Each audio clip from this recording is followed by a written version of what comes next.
আসসালামু আলাইকুম সবাইকে। আশা করি তোমরা সবাই ভালো আছো।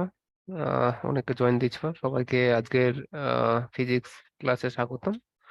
আজকে তোমাদের লেকচার 37 এবং 38 পড়ানো হবে।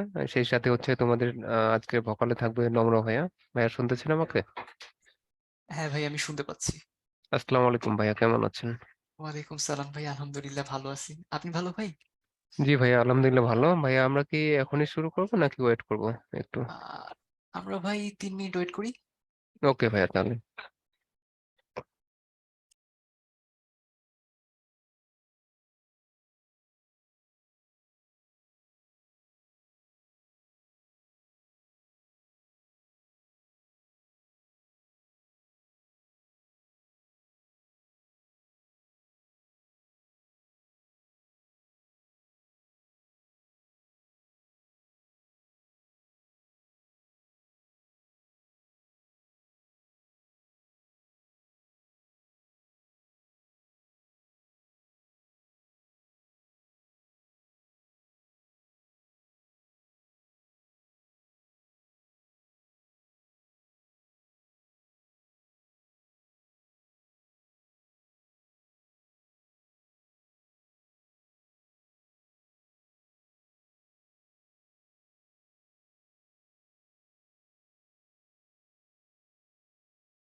তো আমার ঘড়িতে 6টা 3 বেজে গেছে, মানে তোমাদের ঘড়িতেও বাজা উচিত। তো আমরা ক্লাসটা বোধহয় এখন শুরু করতে পারি। তো আজকে আমাদের যে লেকচারটা থাকবে, লেকচারটার চ্যাপ্টার যেটা নাম, সেটা হচ্ছে ওয়েভস অ্যান্ড সাউন্ড। দুইটা জিনিস আছে, একটা হচ্ছে ওয়েভস আর তার সাথে সাথে সাউন্ড। তো এই দুইটা জিনিস নিয়েই মোটামুটি ডিটেইলসে যাওয়ার জন্য বা ডিটেইলসে খুব একটা ভালো মতো জানার জন্য যে প্রাথমিক নলেজগুলো আমাদের দরকার, সেগুলো আমরা মানে এই ক্লাস 9 10-এ কমপ্লিট করি।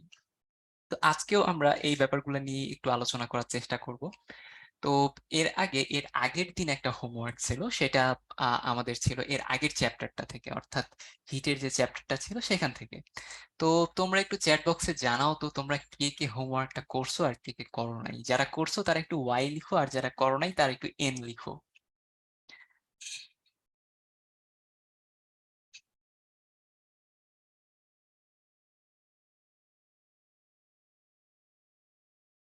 তো তোমরা কেউ সম্ভবত ওয়াই লিখতেছো না। তো এর অর্থ হচ্ছে তোমরা কেউ আসলে সেইভাবে সম্ভবত হোমওয়ার্কটা করো নাই। তো আহ তাসফি লিখছো, সরি ভাইয়া এক্সাম চলতেছে। ওকে, বুঝতে পারছি। তো যাই হোক আর কি, হোমওয়ার্কটা করো নাই, তবে করলে হয়তো বা বেটার হইতো। বা এই জায়গায় যে হোমওয়ার্কটা ছিল সেটা আসলে খুব টাফার লেভেলের কিছু ছিল না। এখানে তোমাকে জাস্ট হয়তো বা 1 মিনিট বা 2 মিনিট চিন্তা করতে হইতো। মানে খাতা কলম নিয়ে যে একদম ক্যালকুলেশন করতে হইতো, ওই একদম তোমার পরীক্ষার লেভেলের মতো সেরকম না। জাস্ট তুমি চিন্তা করবা, এতটুকুই যথেষ্ট ছিল। তো আমরা একটু দেখি এটার আসলে অ্যান্সারটা কি। তো এই জায়গায় যে প্রশ্নটা ছিল সেটা হচ্ছে, why gold or any other metal can be heated very quickly but water can not be heated so easily. তো এই জায়গায় আমরা আমাদের একটা অবজারভেশন ছিল, তো সেটাকে আমরা একটু মানে এক্সপ্লানেশনটা আমরা চাচ্ছি যে এটা আসলে ঘটে কেন। তো কোন জিনিসটা ঘটে কেন, সেটা হচ্ছে আমরা যখন গোল্ড বা এই টাইপের কোনো মেটালকে হিট করতেছিলাম, তো তখন আমরা দেখতে পাইছি যে গোল্ড খুব তাড়াতাড়ি হিটেড হয়ে যাচ্ছে। বা অন্য যে কোনো মেটাল তুমি ইচ্ছা করলে আয়রন নিতে পারো, ইচ্ছা করলে আরো অনেক কিছু নিতে পারো। তো যাই নাও না কেন, দেখা যায় যে যখনই আমরা হিট করি তো এটা খুব তাড়াতাড়ি হিটেড হয়ে যায়। বাট ওয়াটারের ক্ষেত্রে আমরা দেখি, ওয়াটারকে যখন আমরা হিটেড করার চেষ্টা করি, তো ওয়াটারকে হিট করতে আমাদের বেশ ভালো রকমের একটা সময় লেগে যায়। তো প্রশ্ন হচ্ছে আহ এই জায়গায় ঠিক ওয়াটার হিট করতে আমাদের টাইম অনেক বেশি লাগতেছে, বাট গোল্ড বা এই ধরনের যে মেটাল সেগুলা হিট তাড়াতাড়ি হয়ে যাচ্ছে। তো এটার কারণটা কি? তো এইটার যদি একদম সিম্পল এক বাক্যের কারণ বলি, তবে সেটা হচ্ছে আসলে স্পেসিফিক হিট, যেটা সম্বন্ধে তোমরা আর কি বেশ ভালো মতো জেনে ফেলছো এর আগের ক্লাসটাতেই। তো স্পেসিফিক হিট এর দ্বারা আমি যদি এক্সপ্লেইন করতে চাই, তাহলে ব্যাপারটা অনেকটা এরকম দাঁড়াবে। আমরা যদি ওয়াটারের স্পেসিফিক হিট বের করি, আর গোল্ড বা এই জাতীয় যে মেটাল গুলো আছে এদের যদি স্পেসিফিক হিট বের করি, তো দেখা যাবে specific heat of any metal, এটা দেখা যায় যে আসলে অনেক কম আমাদের ওয়াটারের স্পেসিফিক হিটের তুলনায়। Waters specific hit. তো এতে করে আসলে ঘটনাটা হয় কি, বা আমাদের সুবিধাটা কোথায়, বা এখানে আসলে হয়টা কি? এই জায়গায় যেহেতু ওয়াটারের স্পেসিফিক হিট কম, এই কারণে ওয়াটারের টেম্পারেচারকে 1 ডিগ্রি যদি আমি রাইজ করাইতে চাই, তো আহ, এই জায়গায় ওয়াটারের স্পেসিফিক হিট বেশি বেশি। তো ওয়াটারের স্পেসিফিক হিট বেশি হওয়ার ফলে আমি যদি ওয়াটারের 1 ডিগ্রি রাইজ করাইতে চাই, তো আমাকে অনেকটা এনার্জি দিতে লাগবে। তো এনার্জি আমার লাগে বেশি, তো এই এনার্জিটা আসলে হিট এনার্জি। তো আমরা যদি ওয়াটারের টেম্পারেচার জাস্ট 1 ডিগ্রি বাড়াইতে চাই, তো আমাদের অনেক বেশি হিট দিতে হয়। আর অন্যদিকে যে কোনো মেটালের স্পেসিফিক হিট কম ওয়াটারের তুলনায়। তো এই কারণে আমরা যে কোনো মেটালের টেম্পারেচার যদি 1 ডিগ্রি রাইজ করাইতে চাই, তো এই জায়গায় আসলে আমাদের এনার্জি বা হিট যেটা সেটা আসলে লাগে কম। তো হিট লাগে কম। তো এখান থেকে আসলে আমরা বুঝে যাচ্ছি যে এখানে যেহেতু আমাদের হিট কম লাগতেছে, তো কম হিট দিলে দেখা যায় যে মেটালের টেম্পারেচার 1 ডিগ্রি বেড়ে যাবে। আর জাস্ট ওয়াটারের টেম্পারেচার যদি আমরা মাত্র 1 ডিগ্রি বাড়াইতে চাই, তবুও আমাদের বেশ ভালো রকমের একটা হিট দিতে হবে। তো ওয়াটারের ক্ষেত্রে যেহেতু বেশি হিট দিতে হচ্ছে জাস্ট 1 ডিগ্রি বাড়াইতে, এই কারণে আমাদের অনেক অনেক হিট দিতে বেশ ভালো রকমের একটা টাইম লেগে যায়। তো পানি দেখা যায় যে খুব সহজেই দেখা যায় যে হিটেড হয় না। বাট গোল্ড এর ক্ষেত্রে 1 ডিগ্রি বাড়ানো কিন্তু অনেক সহজ। অল্প একটু হিট দিব, তাতেই দেখা যাবে 1 ডিগ্রি বেড়ে যাবে। তো এই কারণে গোল্ডকে যখন আমরা উত্তপ্ত করি, তো ওকে হিটেড করাটা সহজ। বাট ওয়াটারকে আসলে অত বেশি সহজ না। তো এইটাই হচ্ছে আসলে ব্যাখ্যা। তো স্পেসিফিক হিটটাই হচ্ছে এখানে আমাদের মেইন থিম ছিল এটার। তো আমরা এর পরের স্লাইডটা দেখি। তো এইখানে অনেকগুলা পিরিয়ডিক মোশনের এক্সাম্পল দেয়া হয়েছে আর কি। তো পিরিয়ডিক মোশন বলতে আমরা কি বুঝি সেটা সম্ভবত আমরা চ্যাপ্টার 1টাতেই পড়ে আসছি, বা চ্যাপ্টার 2তে বোধহয় পড়ছিলাম। তো পিরিয়ডিক মোশন বলতে এমন সব মোশন বোঝায় যেই জায়গায় কোনো একটা বস্তু আমাদের থাকতে হবে। এই জায়গায় মনে করো একটা অবজেক্ট থাকলো। তো এই অবজেক্টটা একটা নির্দিষ্ট টাইম পর পর, একদম একটা নির্দিষ্ট টাইম পর পর দেখা যায় যে ওই একই ধরনের মোশন দেখায়।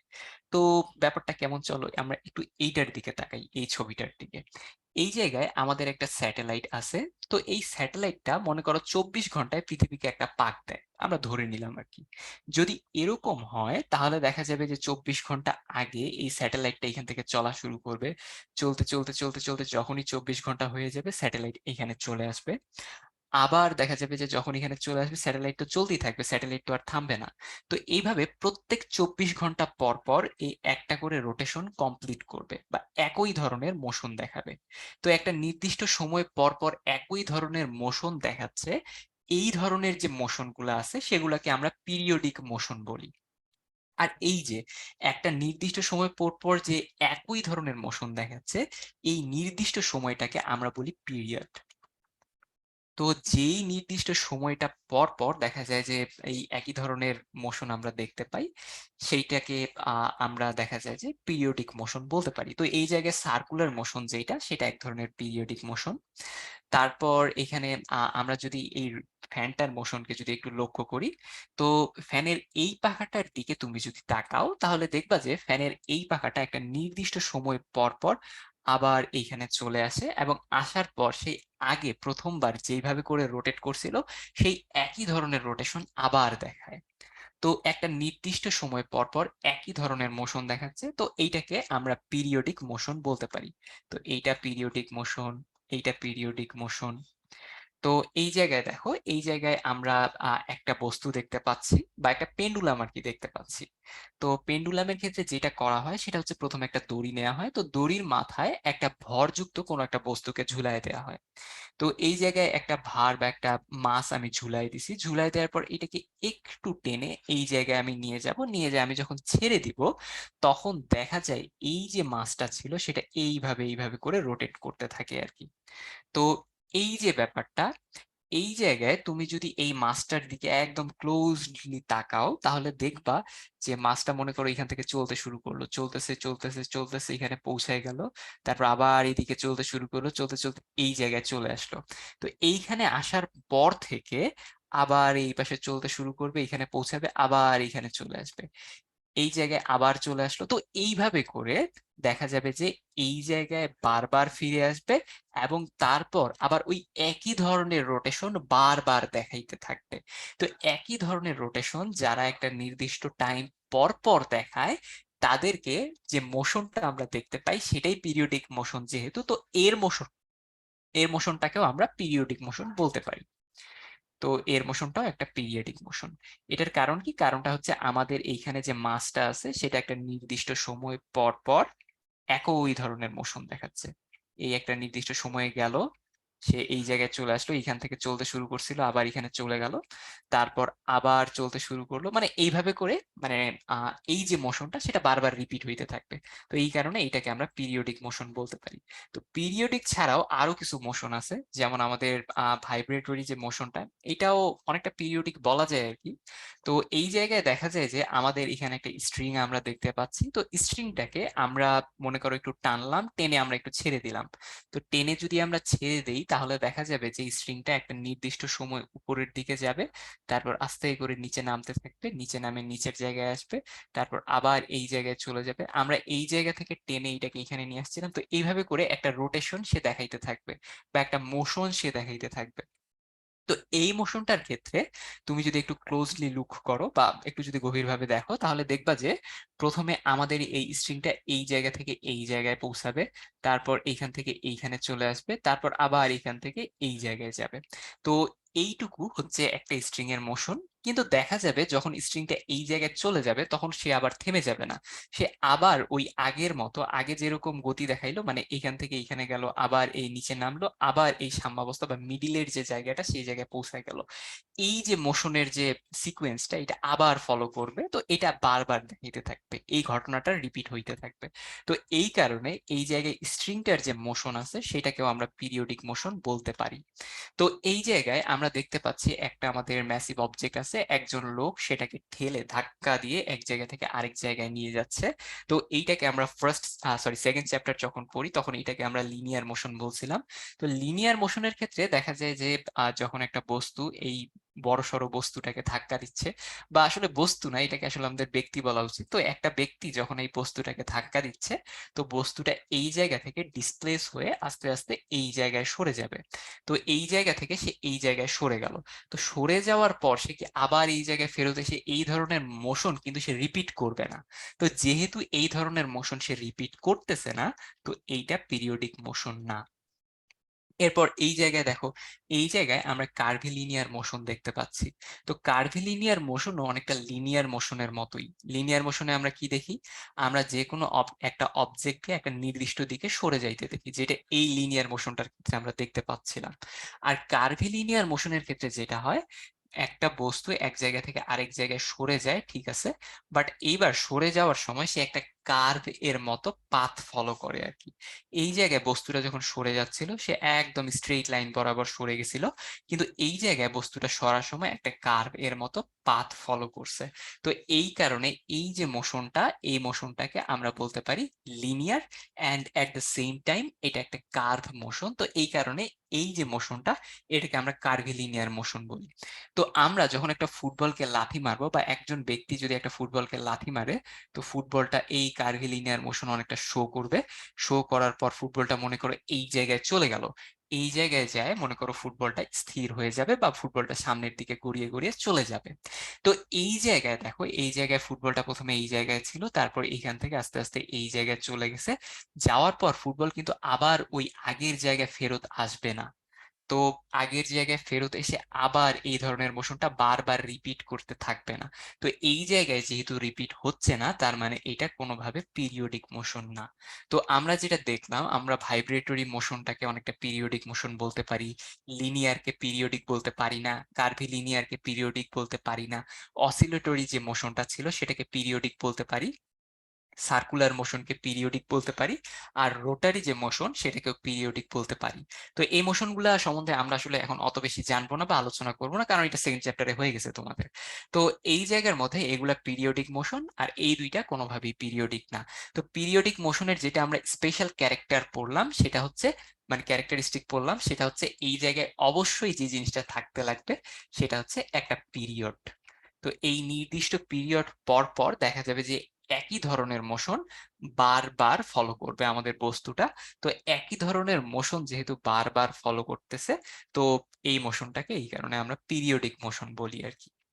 তো আমরা এর পরের স্লাইডে চলে যাই। এই জায়গায় পিরিয়ডিক মোশনের আরো কিছু এক্সাম্পল দেয়া আছে। আমাদের ঘড়ির যে কাঁটা সেটার যে মোশন সেটাও কিন্তু পিরিয়ডিক মোশন, কারণ ঘড়ির কাঁটা এখান থেকে ঘুরতে শুরু করবে, ঘুরতে ঘুরতে ঘুরতে ঘুরতে ঘুরতে ঘুরতে ঘুরতে ঘুরতে এই জায়গায় চলে আসবে। তো এই জায়গায় আসার পর দেখা যাবে ঘড়ির কাঁটা থেমে যাবে না, সে যেভাবে আগে ঘুরতেছিল এখনো ঠিক একই ধরনের মোশন বারবার রিপিট করতে থাকবে। তো এই জায়গায় একটা আমরা রিপিট দেখতে পাচ্ছি। তো এই কারণে এটা অবশ্যই পিরিয়ডিক মোশন। আর এই জায়গায় আমরা দেখতে পাচ্ছি সান আছে, আর সানের চারপাশে আর্থ আছে, আর্থের চারপাশে মুন আছে। তো সানের রেসপেক্টে আমরা যদি আর্থের দিকে তাকাই, তো সানকে কেন্দ্র করে আর্থ ঘুরতেছে। তো আর্থ যেহেতু ঘুরতেছে, আর্থ এখান থেকে ঘুরতে ঘুরতে ঘুরতে ঘুরতে ঘুরতে ঘুরতে ঘুরতে ঘুরতে এই জায়গায় আসবে, একটা রোটেশন কমপ্লিট হবে, তারপর দেখা যাবে সে থেমে যাবে না, সে আবার ঘুরতে থাকবে, ঘুরে ঘুরে ঘুরে ঘুরে আসতে থাকবে। তো এই যে মোশনটা ছিল সেটা বারবার রিপিট হইতে থাকবে। তো যেহেতু বারবার রিপিট হচ্ছে তার মানে এখানে একটা পিরিয়ড আছে, আর তার সাথে সাথে এই মোশনটা আমাদের পিরিয়ডিক মোশন হবে। তো আমরা যদি আর্থের রেসপেক্টে মুনের মোশনটা দেখি, তো আর্থের চারপাশে মুনও দেখা যাবে যে একইভাবে ঘুরতে থাকবে, ঘুরতে ঘুরতে প্রথমে এই জায়গা থেকে আবার এই জায়গাতেই ফেরত আসবে। তো আসার পর সে থেমে যাবে না, সে ওই একই ধরনের মোশন বারবার রিপিট করতে থাকবে, মানে এটাও পিরিয়ডিক মোশন। তো এইভাবে করে প্রকৃতি আমরা অনেক জায়গায় দেখা যাবে যে পিরিয়ডিক মোশন দেখতে পাবো। এখানে সান আর আর্থ এই আর কি একটু বড় করে দেখাইছে।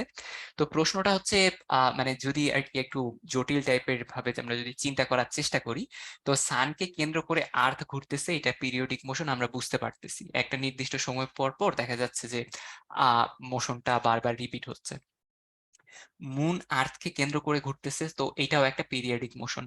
বাট মুন সানকে কেন্দ্র করে যে মোশনটা দেখাচ্ছে এইটা কি পিরিয়ডিক মোশন হইতে পারে? মুন আর সান, মুন সানকে কেন্দ্র করে যে মোশনটা দেখাচ্ছে সেটা কি পিরিয়ডিক হইতে পারে? তোমরা একটু চ্যাট বক্সে তোমাদের মতামত শেয়ার করো তো, এইটা আসলে পিরিয়ডিক মোশন হবে কি হবে না? হইলে ওয়াই লেখো, আর যদি না হয় তাহলে এস লেখো।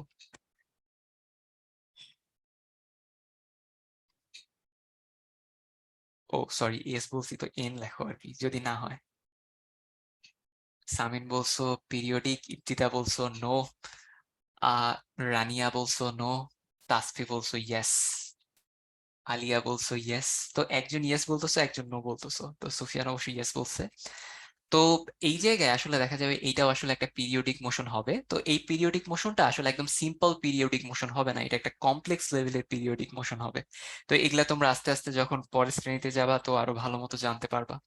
তো আমরা পরের স্লাইডে চলে যাই। এই জায়গায় পিরিয়ডিক মোশনের আরো কয়েকটা উদাহরণ দেয়া আছে যেগুলো আমরা বাস্তব জীবনে দেখতে পাই। যেমন আমরা ওয়েভের ক্ষেত্রে আমরা যত ধরনের ওয়েভ দেখি, তো সব ধরনের ওয়েভ পিরিয়ডিক মোশন শো করে। তুমি যদি সাউন্ড ওয়েভ দেখো, ওয়েভ দেখতে এরকম হয়। তো যেরকম ধরনেরই আমরা ওয়েভ দেখি না কেন, এই ওয়েভ গুলা দেখা যায় যে পিরিয়ডিক মোশন শো করবে। তারপর আমরা সিম্পল হারমোনিক মোশনের ক্ষেত্রে পিরিয়ডিক মোশন দেখতে পাই। তারপর মাস অন স্প্রিং এর ক্ষেত্রে পিরিয়ডিক মোশন দেখতে পাই, সিম্পল পেন্ডুলামে পিরিয়ডিক মোশন দেখতে পাই। তো সিম্পল পেন্ডুলামে কিরকম ভাবে দেখতে পাই চলো একটু দেখে নিই। এটা তো আমরা কিছুক্ষণ আগে অসিলেটরি মোশনের যে উদাহরণটা ছিল সেই জায়গা থেকেই দেখছি। আমরা একটা স্ট্রিং এর মধ্যে মনে করো কিছু মাছকে ঝুলায় দিলাম, ঝুলায় দেওয়ার পর এই মাছটাকে একটু টেনে এই জায়গায় সরাই নিয়ে চলে আসলাম, তারপর মনে করো এটাকে ছেড়ে দিলাম। তো ছেড়ে দিলে দেখা যাবে যে এটা এইভাবে করে রোটেট করতে থাকবে। তো এই যে মোশনটা, এই মোশনটা যে দিচ্ছে, যে বস্তুটা আর কি দিচ্ছে, এটা কি আমরা পেন্ডুলাম বলি। আর এই জায়গায় আমাদের যে পেন্ডুলামটা আছে, এই পেন্ডুলামটা খুব খুব খুব খুব সিম্পল একটা পেন্ডুলাম, তো এটাকে আমরা আসলে সিম্পল পেন্ডুলাম বলি। তো সিম্পল পেন্ডুলামের যে মোশনটা আছে এটা সবসময় পিরিয়ডিক মোশন হয়। এটার কারণ হচ্ছে একটা নির্দিষ্ট সময় পর পর আমরা দেখি যে এই জায়গায় যে মোশনটা আছে সেটা বারবার রিপিট হয়।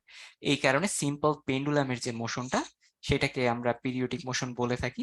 আর সিম্পল পেন্ডুলাম যে মোশনটা শো করে আর কি, এটাকেই আসলে সিম্পল হারমোনিক মোশন বলে। তো আমরা স্প্রিং এর ক্ষেত্রেও সিম্পল হারমোনিক মোশন দেখতে পাবো। তো সেটা সম্বন্ধে এর পরের স্লাইডগুলোতে বোধহয় বেশ ভালো রকমের একটা আলোচনা হবে। তো আমরা স্প্রিং এর মধ্যে মাসের যে ব্যাপারটা সেটাকে একটু দেখে আসি চলো। এই জায়গায় মনে করো আমাদের একটা স্প্রিং আছে, তো স্প্রিং এর মাথায় আমি একটা মাসকে ঝুলাই দিলাম। তো ঝুলাই দেওয়ার পর এটাকে একটু টেনে মনে করো আমি ছেড়ে দিলাম। ছেড়ে দিলে কি হবে, দেখা যাবে এখানে আমাদের যে মাসটা আছে সেটা এইভাবে এইভাবে এইভাবে এইভাবে করে একটা মোশন দেখাইতে থাকবে। মানে একবার উপরে উঠবে, একবার নিচে নামবে, উপরে উঠবে, নিচে নামবে, উপরে উঠবে, নিচে নামবে, এরকম একটা মোশন দেখাইতে থাকবে। তো এই ধরনের যে মোশনটা, এইটাও একটা পিরিয়ডিক মোশন। কেন পিরিয়ডিক মোশন? কারণ এই জায়গায় আমাদের যে অবজেক্টটা আছে সেটা মনে করো আমি যখন টেনে এই জায়গায় নিয়ে আসবো, তো এইখানে আসবে, তারপর ছেড়ে দিলে এটা আস্তে আস্তে আস্তে আস্তে এই জায়গায় ফেরত যাবে, তারপর আবার নামতে নামতে এই জায়গায় আসবে। তো এইভাবে করে মোশনটা বারবার রিপিট হবে। তো মোশনের যেহেতু রিপিটিশন হচ্ছে, তো এইটাকে আমরা পিরিয়ডিক মোশন বলতে পারি। তো মাস অন এ স্প্রিং, এই ধরনের মোশনগুলোকে আমরা পিরিয়ডিক মোশন বলতে পারি। তো ওয়েভের ক্ষেত্রেও আমরা পিরিয়ডিক মোশন দেখতে পাই। আর সিম্পল হারমোনিক মোশনের যে ব্যাপারটা, এটা আসলে এই স্লাইডটাতে আমরা বলতে পারি। তো এই জায়গায় তোমরা একটা সুন্দর স্প্রিং দেখতে পাচ্ছ। তো স্প্রিং এর মাথায় এই জায়গায় একটা মাস আমরা অ্যাড করে দিছি। তো অ্যাড করে দেওয়ার পর আমরা যদি এই মাসটাকে টেনে এই জায়গা থেকে এই জায়গায় নিয়ে যাই, তারপর কি হয় একটু লক্ষ্য করো। এই জায়গায় নিয়ে যাওয়ার পর মনে করো তুমি ছেড়ে দিলা। তো ছেড়ে দিলে কি হবে, ছেড়ে দিলে দেখা যাবে আমাদের এই যে অবজেক্টটা আছে, এই অবজেক্টটা দেখা যাবে একটা অনেক বড় সড়ো একটা টান অনুভব করবে। তো এই জায়গায় একটা টান অনুভব করবে। তো আমি এটাকে যত দূরে নিয়ে যাব, তো সে তত টান অনুভব করবে। আমি এই স্প্রিংটাকে যত প্রসারিত করব, দেখা যাবে আমাদের যে মাসটা আছে সে তত টান অনুভব করবে। তার মানে আমি যত স্প্রিংটাকে বাড়াচ্ছি, মানে এক্স এর মান আমি যত বাড়াচ্ছি, এই জায়গায় এফ এর মান আসলে তত বাড়বে। এটা আমরা এর আগের আমরা বোধহয় 4 চ্যাপ্টার বা 5 চ্যাপ্টারে পড়ছি, এফ ইকুয়াল কে এক্স, এই ধরনের একটা সূত্র আমরা পড়ছি। এফ আর এক্স হচ্ছে সমানুপাতিক, এক্স যত বাড়ে এফ ও তত বাড়ে। মানে যতই এই জায়গায় আমি আমার স্প্রিংটাকে প্রসারিত করব, ততই পুলটা বাড়তে থাকবে বা টানটা বাড়তে থাকবে। তো এইটা আমরা পড়ছি। তো এই জায়গায় যদি আমি হঠাৎ করে এতটুকু প্রসারিত করে আমি যদি এই অবজেক্টটাকে ছেড়ে দেই, তাহলে কি হবে, এই জায়গায় যেহেতু এতটা পুল করে আমি এত দূর নিয়ে আসছি, তো আমাদের এফ এর মান কিন্তু অনেক বড় হয়ে যাবে। আর এফ সমান সমান আমরা জানি এম এ। তো এইখানে অ্যাক্সিলারেশনের যে মানটা সেটা দেখা যাবে অনেক বড় হবে। তো এই জায়গায় আমরা যদি এতটা প্রসারিত না করে জাস্ট এতটুকু প্রসারিতই রাখতাম, রাখার পর যদি আমি হঠাৎ করে ছেড়ে দিতাম, তাহলে এই জায়গায় আমরা একটু কম এক্সিলারেশন দেখতে পারতাম। বাট এই জায়গায় যেহেতু আমি অনেক প্রসারিত করছি, প্রসারিত করে যেহেতু ছেড়ে দিছি, তো আমাদের ফোর্সের মানও বেশি হবে। তো এইখানে হঠাৎ করে আমি যে অ্যাক্সিলারেশনটা দেখতে পাবো সেটার মানও বেশি হবে। তো এই জায়গায় যদি তুমি ক্লোজলি দেখো, তাহলে আসলে ফোর্স আমাদের এক্স বা এই ডিসপ্লেসমেন্ট যেটা সেটার সমানুপাতিক। আর ফোর্স যেহেতু বাড়তেছে, তো তার সাথে সাথে অ্যাক্সিলারেশনও আসলে বাড়বে। এই জায়গায় যেহেতু ফোর্স বেশি, এই জায়গায় অ্যাক্সিলারেশন বেশি হবে, এই জায়গায় ফোর্স কম, এই জায়গায় অ্যাক্সিলারেশন কম হবে আর কি। তো আমরা এখান থেকে সরাসরি বলতে পারি যে আমাদের ডিসপ্লেসমেন্ট যেটা সেটা ফোর্সের সমানুপাতিক, আর ফোর্স যেটা সেটা অ্যাক্সিলারেশনের সমানুপাতিক। তো আমাদের ডিসপ্লেসমেন্ট অ্যাক্সিলারেশনের সমানুপাতিক। ডিসপ্লেসমেন্ট যত বাড়তেছে অ্যাক্সিলারেশনও তত বাড়তেছে। এইখানে যদি আমি এই জায়গায় সংকুচিত করে দিতাম, তবুও একই ঘটনা ঘটতো। যদি ডিসপ্লেসমেন্ট বেশি হইতো তাহলে দেখা যেত অ্যাক্সিলারেশনও বেশি হইতো। তো এই ফর্মুলা যারা মেনে চলে, মানে ডিসপ্লেসমেন্ট বাড়লে যাদের অ্যাক্সিলারেশন বাড়ে, তাদের যে মোশনটা সেই মোশনটাকেই আমরা সিম্পল হারমোনিক মোশন বা এস এইচ এম বলি আর কি। তো এস এইচ এম হইতে গেলে এইটাকে একটু মেনে চলতে হবে। তো এই জায়গায় বোধহয় আরেকটু আমি যদি অ্যাকুরেটলি বলতে চাই, তাহলে এক্স সমানুপাতিক আসলে এ হয় না, এক্স সমানুপাতিক আসলে মাইনাস এ হয়। মানে এই জায়গায় তোমার ডিসপ্লেসমেন্টটা যদি এই দিকে হয়, মানে এইটাকে যদি তুমি সরায় এই দিকে নিয়ে আসো, মানে ডিসপ্লেসমেন্ট হইলো তোমার রাইট সাইডে ডান দিকে, তো অ্যাক্সিলারেশন হবে বস্তুটার, যখনই আমরা ছেড়ে দিব তো অ্যাক্সিলারেশন হবে বাম দিকে। মানে ডিসপ্লেসমেন্ট যেই দিকে, অ্যাক্সিলারেশন তার ঠিক বিপরীত দিকে। তো এই জন্য এই জায়গায় একটা মাইনাস চলে আসে। আর এই ইকুয়েশন যারা মেনে চলবে তাদের মোশনটাই হচ্ছে আমাদের এস এইচ এম বা সিম্পল হারমোনিক মোশন। তো এই জায়গায় দেখো, এই জায়গায় আমরা কিছু একটা জিনিস নিছি, একটা, তুমি এটা কি, এটাকে অনেকটা কি বলা যায়, একটা আর কি, আহ আমরা প্লাস্টিক এর কোন একটা রড বলতে পারো আর কি। তো ইলাস্টিক টাইপের প্লাস্টিকের একটা রড নিলাম। রড নিয়ে আমরা যদি এটাকে একটু এইখান থেকে সরিয়ে এই জায়গায় নিয়ে এসে যদি ছেড়ে দেই, তো দেখা যাবে আমাদের এই যে বস্তুটা আছে সেটা প্রথমে এই পাশ থেকে এই পাশে যাবে, এই পাশ থেকে এই পাশে আসবে। তো এই ধরনের একটা মোশন দেখাইতে থাকবে। তো এই ধরনের মোশনটা যেহেতু একটা নির্দিষ্ট সময় পর পর বারবার রিপিট হচ্ছে, তো রিপিট হওয়ার কারণে এটা অবশ্যই একটা পিরিয়ডিক মোশন। তো সেটা আমরা বুঝতে পারতেছি। আর এই জায়গায় আমি এই যে আমাদের বস্তুটা, তো ব্যাতের ক্ষেত্রেও আর কি দেখা যায় যেগুলা দিয়ে আর কি আহ মানে মারা টারা যাইতে পারে বা যেগুলা দিয়ে বেত্রাঘাত করা যাইতে পারে, সেগুলোর ক্ষেত্রে তোমরা এই ধরনের একটা ইফেক্ট দেখতে পাবা। তো আমরা এইটাকে, এটা ছিল আমাদের ইকুইলিব্রিয়াম পজিশন বা স্বাভাবিক অবস্থা। স্বাভাবিক অবস্থা থেকে যত বাঁকাবো, স্বাভাবিক অবস্থা থেকে যত বাঁকাবো, দেখা যাবে এইটা তত বেশি ফোর্স নিয়ে এদিকে ফেরত আসবে। তো যত বাঁকাচ্ছি, ফোর্স তত বেশি নিয়ে যেহেতু ব্যাক করতেছে, তো যত আমি বাঁকাবো বা ডিসপ্লেসমেন্ট যত হবে, এই জায়গায় ফোর্স তত বেশি হচ্ছে বিপরীত দিকে। তো এক্স সমানুপাতিক আমি এফ লিখতে পারি, আর এফ সব সময় এ এর সমানুপাতিক, তো এখানে আমি এক্স সমানুপাতিক এ লিখতে পারি। আর তার সাথে সাথে এখানে আমার ডিসপ্লেসমেন্ট যদি বাম দিকে হয়, তাহলে ডান দিকে আমার ফোর্সটা বাড়ে যাবে। তো এক্স এর ডিরেকশন আর এ এর ডিরেকশন পরস্পর বিপরীত, তো এই জায়গায় একটা মাইনাস আসবে। তো যেহেতু আমাদের এই যে বস্তুটা সেটা এই ইকুয়েশনটা মেনে চলতেছে, তার মানে এর যে মোশনটা সেটাকেও আমরা সিম্পল হারমোনিক মোশন বা এস এইচ এম বলতে পারবো। তো এখানে আমরা দুইটা এসএইচএম এর উদাহরণ দেখলাম। একটা হচ্ছে আমাদের স্প্রিং এর ক্ষেত্রে আমরা এসএইচএম দেখতে পাচ্ছি, আবার এই জায়গায় আমরা একটা কি বলা যাইতে পারে, এটা প্লাস্টিক, প্লাস্টিক রডের ক্ষেত্রেও আমরা একটা এসএইচএম দেখতে পাচ্ছি আর কি। তো প্লাস্টিকের পেনের ক্ষেত্রেও তোমরা এই ধরনের একটা মোশন দেখতে পাবা, বা বাঁশের যে কাঁচা, যে কি বলে ওটাকে, কাঁচা যে বেত গুলো আছে সেগুলোর ক্ষেত্রেও তোমরা এই ধরনের মোশন দেখতে পাবা। তো এগুলা প্রত্যেকটাই সিম্পল হারমোনিক মোশন। আমরা পরের স্লাইডে যাই। তো এই জায়গায় সিম্পল হারমোনিক মোশনের আরো কিছু উদাহরণ দেয়া আছে। তো এই জায়গায় আমাদের যে বস্তুটা ছিল, এই জায়গায় এই বস্তুটার ক্ষেত্রেও দেখা যাবে যদি আমরা এটাকে একটু টেনে ছেড়ে দেই, প্রথমে একটা মাস যদি আমি অ্যাড করি একটা স্প্রিং এর মধ্যে, তাহলে কি হবে? আমাদের স্প্রিংটা প্রথমে মনে করো স্বাভাবিক অবস্থায় আছে, স্বাভাবিক অবস্থাটা মনে করো এরকম ছিল। যখনই এর মধ্যে আমি একটা মাস দিয়ে দিব, তখনই এ বাড়তে বাড়তে এই জায়গায় আসে, স্বাভাবিক একটা অবস্থায় চলে আসবে, এ কাঁপাকাঁপি করবে না, এই জায়গায় আসে সে স্থির হয়ে যাবে। এরকম হওয়ার কথা ছিল। এই স্থির হওয়ার যে পজিশনটা সেটাকে আমরা ইকুইলিব্রিয়াম পজিশন বলি।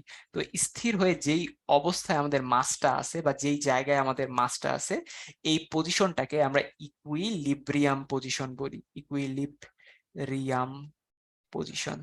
তো যখন আমাদের যে বস্তু সেটা ইকুইলিব্রিয়াম পজিশনে চলে আসবে, আমরা যদি তখন সেটাতে একটু ফোর্স অ্যাপ্লাই করি, তারপর যদি আমরা ছেড়ে দেই, ছেড়ে দেওয়ার সাথে সাথে দেখা যাবে আমাদের যে বস্তুটা আছে সেটা এই ধরনের একটা মোশন শো করবে আর কি।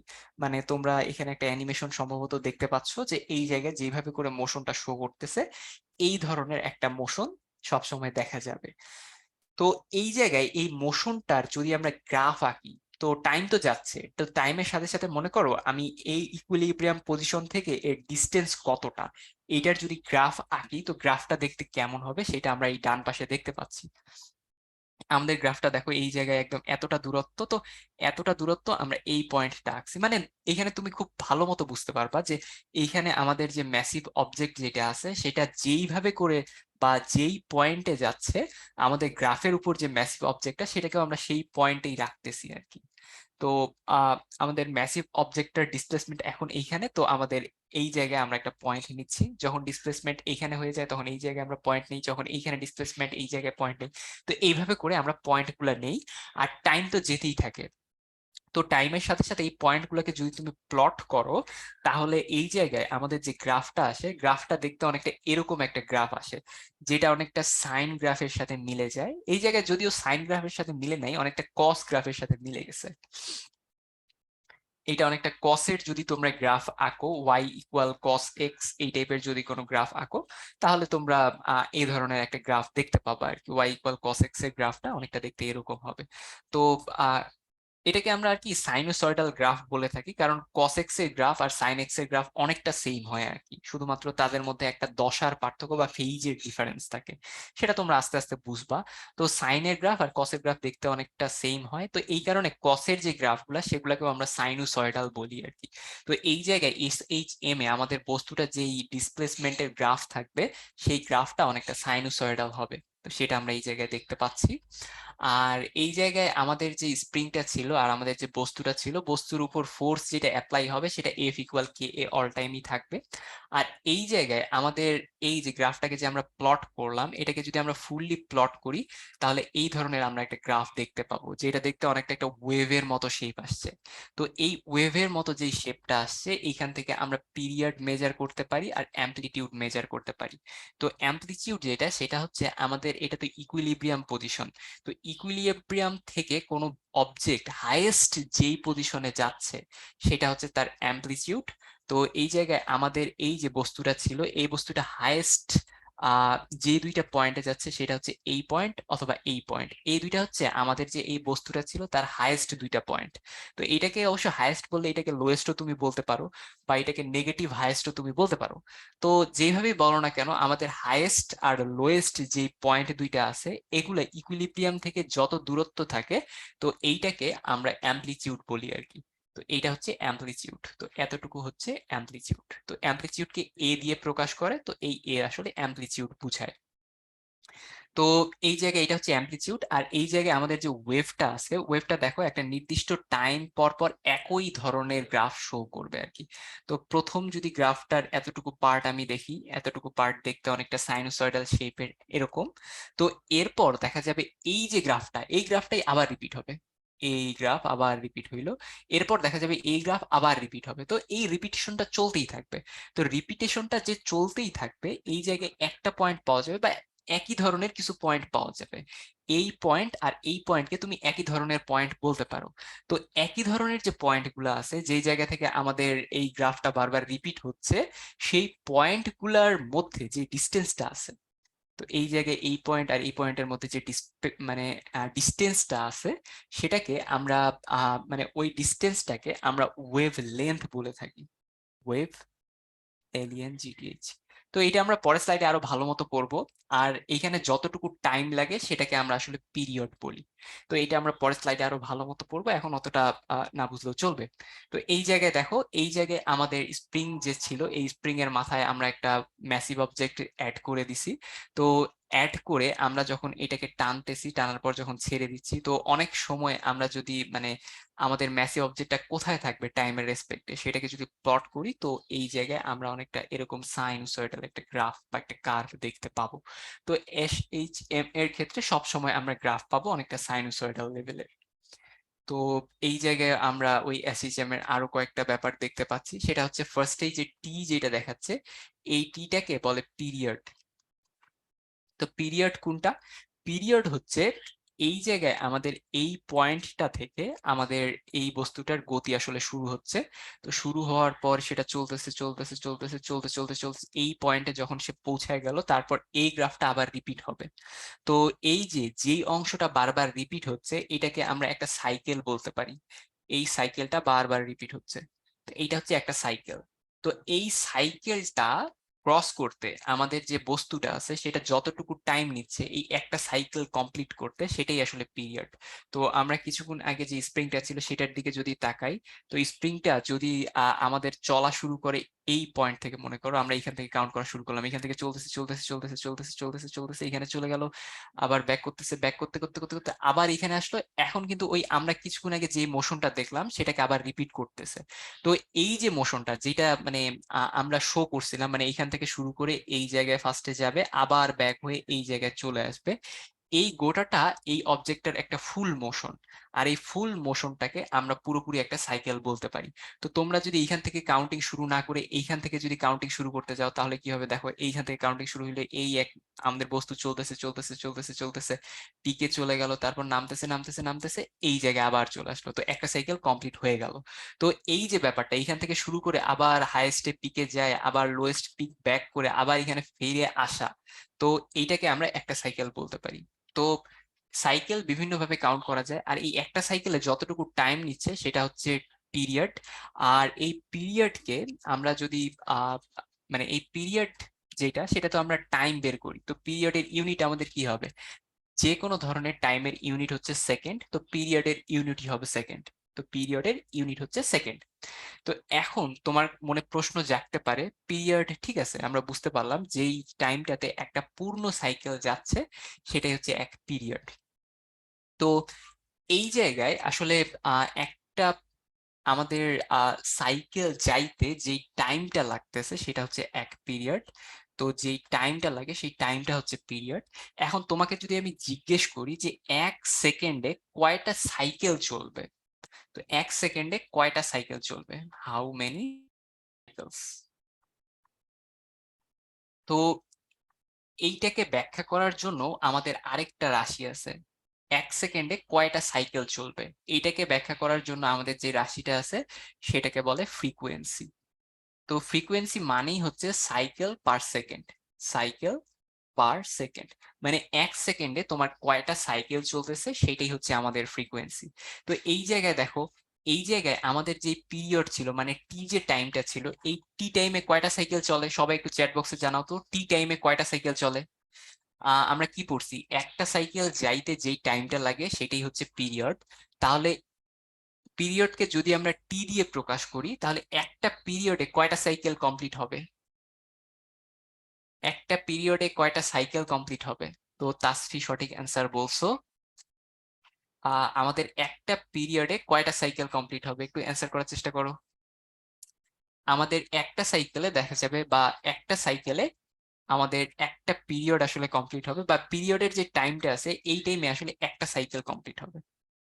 তো আসলে একটা সাইকেল কমপ্লিট হইতে যেই টাইমটা লাগে, এক সাইকেলে যেই টাইমটা লাগে সেটাই পিরিয়ড।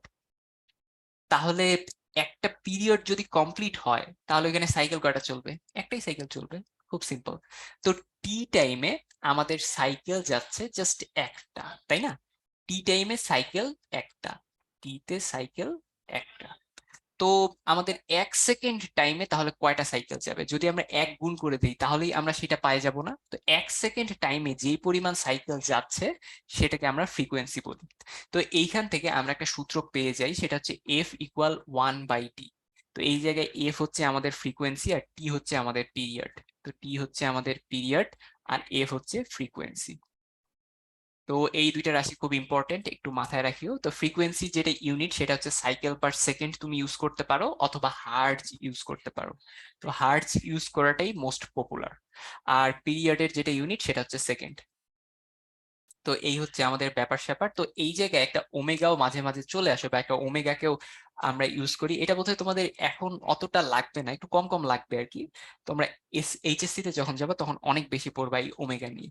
এই ওমেগাকে বলে অ্যাঙ্গুলার ফ্রিকোয়েন্সি। তো এফ তে ছিল আমাদের ফ্রিকোয়েন্সি, জাস্ট ফ্রিকোয়েন্সি, কিন্তু ওমেগা হচ্ছে আমাদের অ্যাঙ্গুলার ফ্রিকোয়েন্সি। তো ওমেগা হচ্ছে অ্যাঙ্গুলার ফ্রিকোয়েন্সি, এটা একটু লিখে রাখতে পারো, অ্যাঙ্গুলার ফ্রিকোয়েন্সি। আর কোনো একটা স্প্রিং এর ক্ষেত্রে আমরা যদি অ্যাঙ্গুলার ফ্রিকোয়েন্সি বের করতে চাই, তো আমাদের সূত্র হচ্ছে ওমেগা সমান সমান √k/m। এটা হচ্ছে যে কোনো একটা স্প্রিং এর অ্যাঙ্গুলার ফ্রিকোয়েন্সি বের করার সূত্র। এই জায়গায় কে হচ্ছে স্প্রিং এর ফোর্স কনস্ট্যান্ট, আর এম হচ্ছে মাস যেটা স্প্রিং এর মধ্যে ঝুলানো আছে। তো এই ছিল আমাদের এই স্লাইডটা। তো এই জায়গায় একটা আমাদের পোল কোয়েশ্চেন চলে আসছে। তো পোল কোয়েশ্চেনটাতে যেটা বলছে, what will be velocity of A point on a wave at amplitude. তো আমাদের এই জায়গায় দেখো, এই জায়গায় এটা আমাদের একটা ওয়েভ ছিল। তো ওয়েভ এর ভেলোসিটি এই অ্যাম্পলিটিউডে যখন ওয়েভটা চলে যাবে তখন ওয়েভের ভেলোসিটিটা কেমন হবে, বা আমাদের যে অবজেক্টটা আছে এই অবজেক্টের ভেলোসিটিটা কেমন হবে, সেটাই আমাদেরকে খুঁজে বের করতে হবে। তো এই জায়গায় আমাদের যে বস্তুটা আছে, বস্তুটা প্রথমে যাইতেছে যাইতেছে যাইতেছে যাইতেছে যাইতে এর বেগ কমতে কমতে এই জায়গায় বেগ অনেক কমে যাবে, তারপর কমে কমে কমে প্রায় জিরোর কাছাকাছি চলে যাবে, তারপর সে ব্যাক করে আবার বিপরীত দিকে আসতে থাকবে, বিপরীত দিকে আসার সময় তার বেগ বাড়তেছে বাড়তেছে বাড়তেছে, বেগ কমতেছে, এবার কমতে কমতে কমতে এখানে একদম জিরো হয়ে গেল। তো এই জায়গায় আমরা দেখবো যে বেগটা সর্বোচ্চ হবে, আর এই জায়গায় বেগটা অনেকটা আর কি সর্বনিম্ন বা জিরোর কাছাকাছি আমরা দেখতে পাবো। তো এইবার একটু প্রশ্নটা মনোযোগ দিয়ে লক্ষ্য করে দেখো, প্রশ্নটাতে কি বলছে। What will be the velocity of a point on a wave at amplitude? তো amplitude এর পয়েন্টে কোনো একটা বস্তুর ভেলোসিটিটা আসলে কেমন হবে। তো আমি পোলটা লঞ্চ করে দিচ্ছি, তোমরা 30 সেকেন্ডের মধ্যে অ্যান্সার করো। 30 সেকেন্ড টাইম।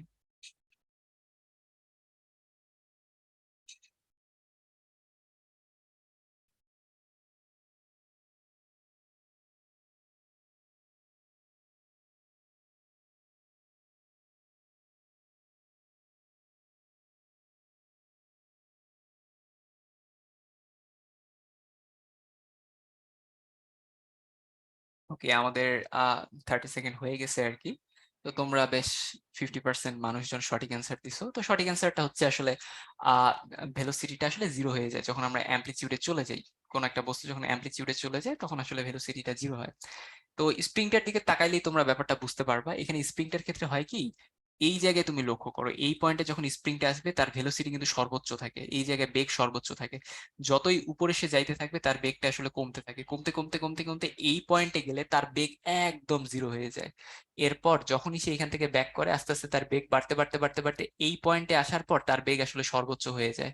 এরপর যতই সে এই পয়েন্ট থেকে নিচে নামতে থাকবে তার বেগ আবার কমতে কমতে কমতে কমতে এই জায়গায় আসে তার বেগটা একদম জিরো হয়ে যাবে।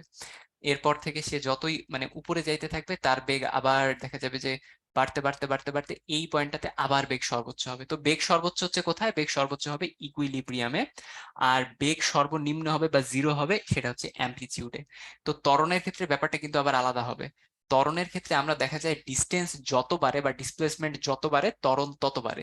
তো ত্বরণ আমরা সর্বোচ্চ পাবো এই জায়গায়, কারণ এই জায়গায় ডিসপ্লেসমেন্ট সর্বোচ্চ। তো এই জায়গায় আমরা ত্বরণটা পাবো ম্যাক্সিমাম, এ পাবো ম্যাক্সিমাম এই জায়গায়, এ ম্যাক্স এইটা, আবার এক্স ম্যাক্সও এইটা। তো এ ম্যাক্স এক্স ম্যাক্স এই দুইটা আমরা পাবো কোথায়, আমরা পাবো অ্যামপ্লিচিউডে। আর অ্যামপ্লিচিউডে আমাদের ভি এর যে মানটা সেটা হয়ে যাবে জিরো, ভি এম এটা হয়ে যাবে জিরো। তো এই জায়গায় ভেলোসিটিটা হয়ে যাবে জিরো। দেখো বস্তুটা থামে গেছে। তো আহ আমরা তাহলে ওই স্লাইডটাতে চলে যাই। তো এই জায়গার অ্যান্সারটা হবে আমাদের জিরো। তো পরেরটাতে আসি। তো পরে এই জায়গায় আমাদের ওয়েভ সম্বন্ধে একটু ধারণা দেওয়া হয়েছে। তো দুই ধরনের ওয়েভ এই জায়গায় দেখানো হয়েছে, একটা হচ্ছে ট্রান্সভার্স ওয়েভ, আর তার সাথে সাথে আরেকটা হচ্ছে আমাদের লঙ্গিটিউডিনাল ওয়েভ। তো ট্রান্সভার্স ওয়েভের ক্ষেত্রে যেটা দেখা যায় সেটা হচ্ছে ট্রান্সভার্স ওয়েভের ক্ষেত্রে আমাদের ওয়েভ যখন প্রোপাগেট করে বা ওয়েভকে যখন যাইতে হয়, তো ওয়েভ সবসময় দেখা যায় যে কোনো একটা মিডিয়ামের মধ্য দিয়েই সাধারণত যায়। তোমরা এখন যত ধরনের ওয়েভ দেখবা সব দেখবা মিডিয়ামের মধ্য দিয়ে যাচ্ছে। তো ওয়েভ যখন যাইতে থাকে তখন দেখা যায় যে সে মিডিয়ামের যে কণাগুলো আছে সেগুলাকে কাঁপাইতে থাকে। তো আমাদের মনে করো এটা হচ্ছে বায়ো মিডিয়াম। তো বায়ো মিডিয়ামে তোমার অনেক ধরনের কণা থাকবে, তো এরকম এরকম কণা থাকবে। তো বায়ুর মধ্য দিয়ে যখন ওয়েভ যায় সেও দেখা যায় যে এই কণাগুলাকে কাঁপতে থাকে, কাঁপাইতে থাকে আর কি। আবার মনে করো আমাদের যদি স্ট্রিং আমরা একটা নেই, স্ট্রিং নেয়ার পর আমরা এই স্ট্রিংটার মধ্যে যদি এটাকে একটু মনে করো এই জায়গায় যদি একটু ঝাঁকায় দেই আর কি, তাহলেই দেখা যাবে এই জায়গায় একটা এরকম একটা মোশন এর ক্রিয়েট, স্প্রিংটার মধ্যে এরকম একটা শেপ দেখতে পাবো আর কি। যদি স্প্রিংটাকে বারবার এখানে আমি কাঁপাইতে থাকি এইভাবে এইভাবে করে হাত দিয়ে, তো দেখা যাবে আমরা এরকম একটা মোশনাল শেপ দেখতে পাবো আর কি। তো এই যে শেপটা যে আমরা দেখতে পাচ্ছি, এই শেপটা দেখতে পাওয়ার কারণটা হচ্ছে যখন আমি এই আমার স্ট্রিংটাকে ঝাঁকাইতে থাকবো তখন এর যে কণাগুলা সেগুলো এখানে একটা ওয়েভ ক্রিয়েট করবে, আর এই ওয়েভের মাধ্যমে এই জায়গা থেকে এনার্জি আস্তে আস্তে এক জায়গা থেকে আরেক জায়গায় চলে যাবে। তো ওয়েভের মাধ্যমে আসলে সবসময় এনার্জি এক জায়গা থেকে আরেক জায়গায় যায়। তো এই জায়গায় ঝাঁকানোর সময় দেখা যাবে যে এনার্জি এক জায়গা থেকে আরেক জায়গায় যাবে। তো যাওয়ার সময় আমাদের যে স্ট্রিং গুলা আছে এই স্ট্রিং এর যদি এই কণাটার দিকে তুমি যদি তাকায় থাকো, তুমি দেখবা স্ট্রিং কে যখন তুমি কাঁপাচ্ছিলা তো এই কণাটা প্রথমে উপরে ছিল, তারপর আস্তে আস্তে নামতে নামতে যখন স্ট্রিংটা দেখতে অনেকটা মানে মোশনটা দেখতে অনেকটা এরকম হয়ে যাবে তখন স্ট্রিং এর এই কণাটা জাস্ট এই জায়গায় চলে আসবে। কিন্তু এই কণাটা যখন এখান থেকে এখানে চলে আসছে ওয়েভ কিন্তু বসে নাই বা এনার্জিটা কিন্তু বসে নাই। এনার্জি কিন্তু এই জায়গা থেকে আস্তে আস্তে প্রোপাগেট হইতে হইতে হইতে হইতে হইতে এই জায়গা বরাবর অনেক দূরে চলে গেছে। মানে এনার্জি যাচ্ছে এই দিকে, বাট আমাদের ওয়েভের যে কণা সেগুলো কিন্তু নড়াচড়া করতেছে এই লম্ব বরাবর এইভাবে করে। তো আমাদের ওয়েভ যে কণাগুলার মধ্য দিয়ে যাচ্ছে, কণাগুলা মুভমেন্ট করতেছে মনে করো উপর নিচ এই বরাবর, আর আমাদের ওয়েভটা প্রোপাগেট হচ্ছে ঠিক সামনের দিক বরাবর। তো দুইটার যে দিক সেই দুইটা পরস্পর আলাদা। তো এই ধরনের আলাদা দিক যেই সব ওয়েভে থাকে সেগুলোকে আমরা ট্রান্সভার্স ওয়েভে বলে থাকি আর কি। তো এই জায়গায় দেখা যাবে আমাদের যে অবজেক্টটা আছে যার মধ্য দিয়ে মোশন যাবে বা ওয়েভটা যাবে, দেখা যাবে সেইটার যে কণাগুলো আছে সেই কণাগুলার যে ডিসপ্লেসমেন্ট সেটা হবে উপর নিচ বরাবর। আর আমাদের যেটা ওয়েভ, সেই ওয়েভটা এনার্জি ফর্মে চলে যাবে ঠিক এই সামনের দিক বরাবর। তো দুইটার দিকের মধ্যে 90 ডিগ্রি ডিফারেন্স, তো এটা হচ্ছে আমাদের ট্রান্সভার্স ওয়েভ। এবার লংগিটিউডিনাল ওয়েভের দিকে তুমি যদি তাকাও তাহলে তুমি এই জায়গায় একটু অদ্ভুত রকমের ব্যাপারটা দেখবা। আমরা একটা স্প্রিং এর মধ্য দিয়ে যদি স্প্রিংটাকে তুমি প্রেস করো, বাড়াও, এভাবে বাড়া কমা যদি করতে থাকো, তো এর মধ্যেও তুমি একটা মোশন দেখতে পাবা।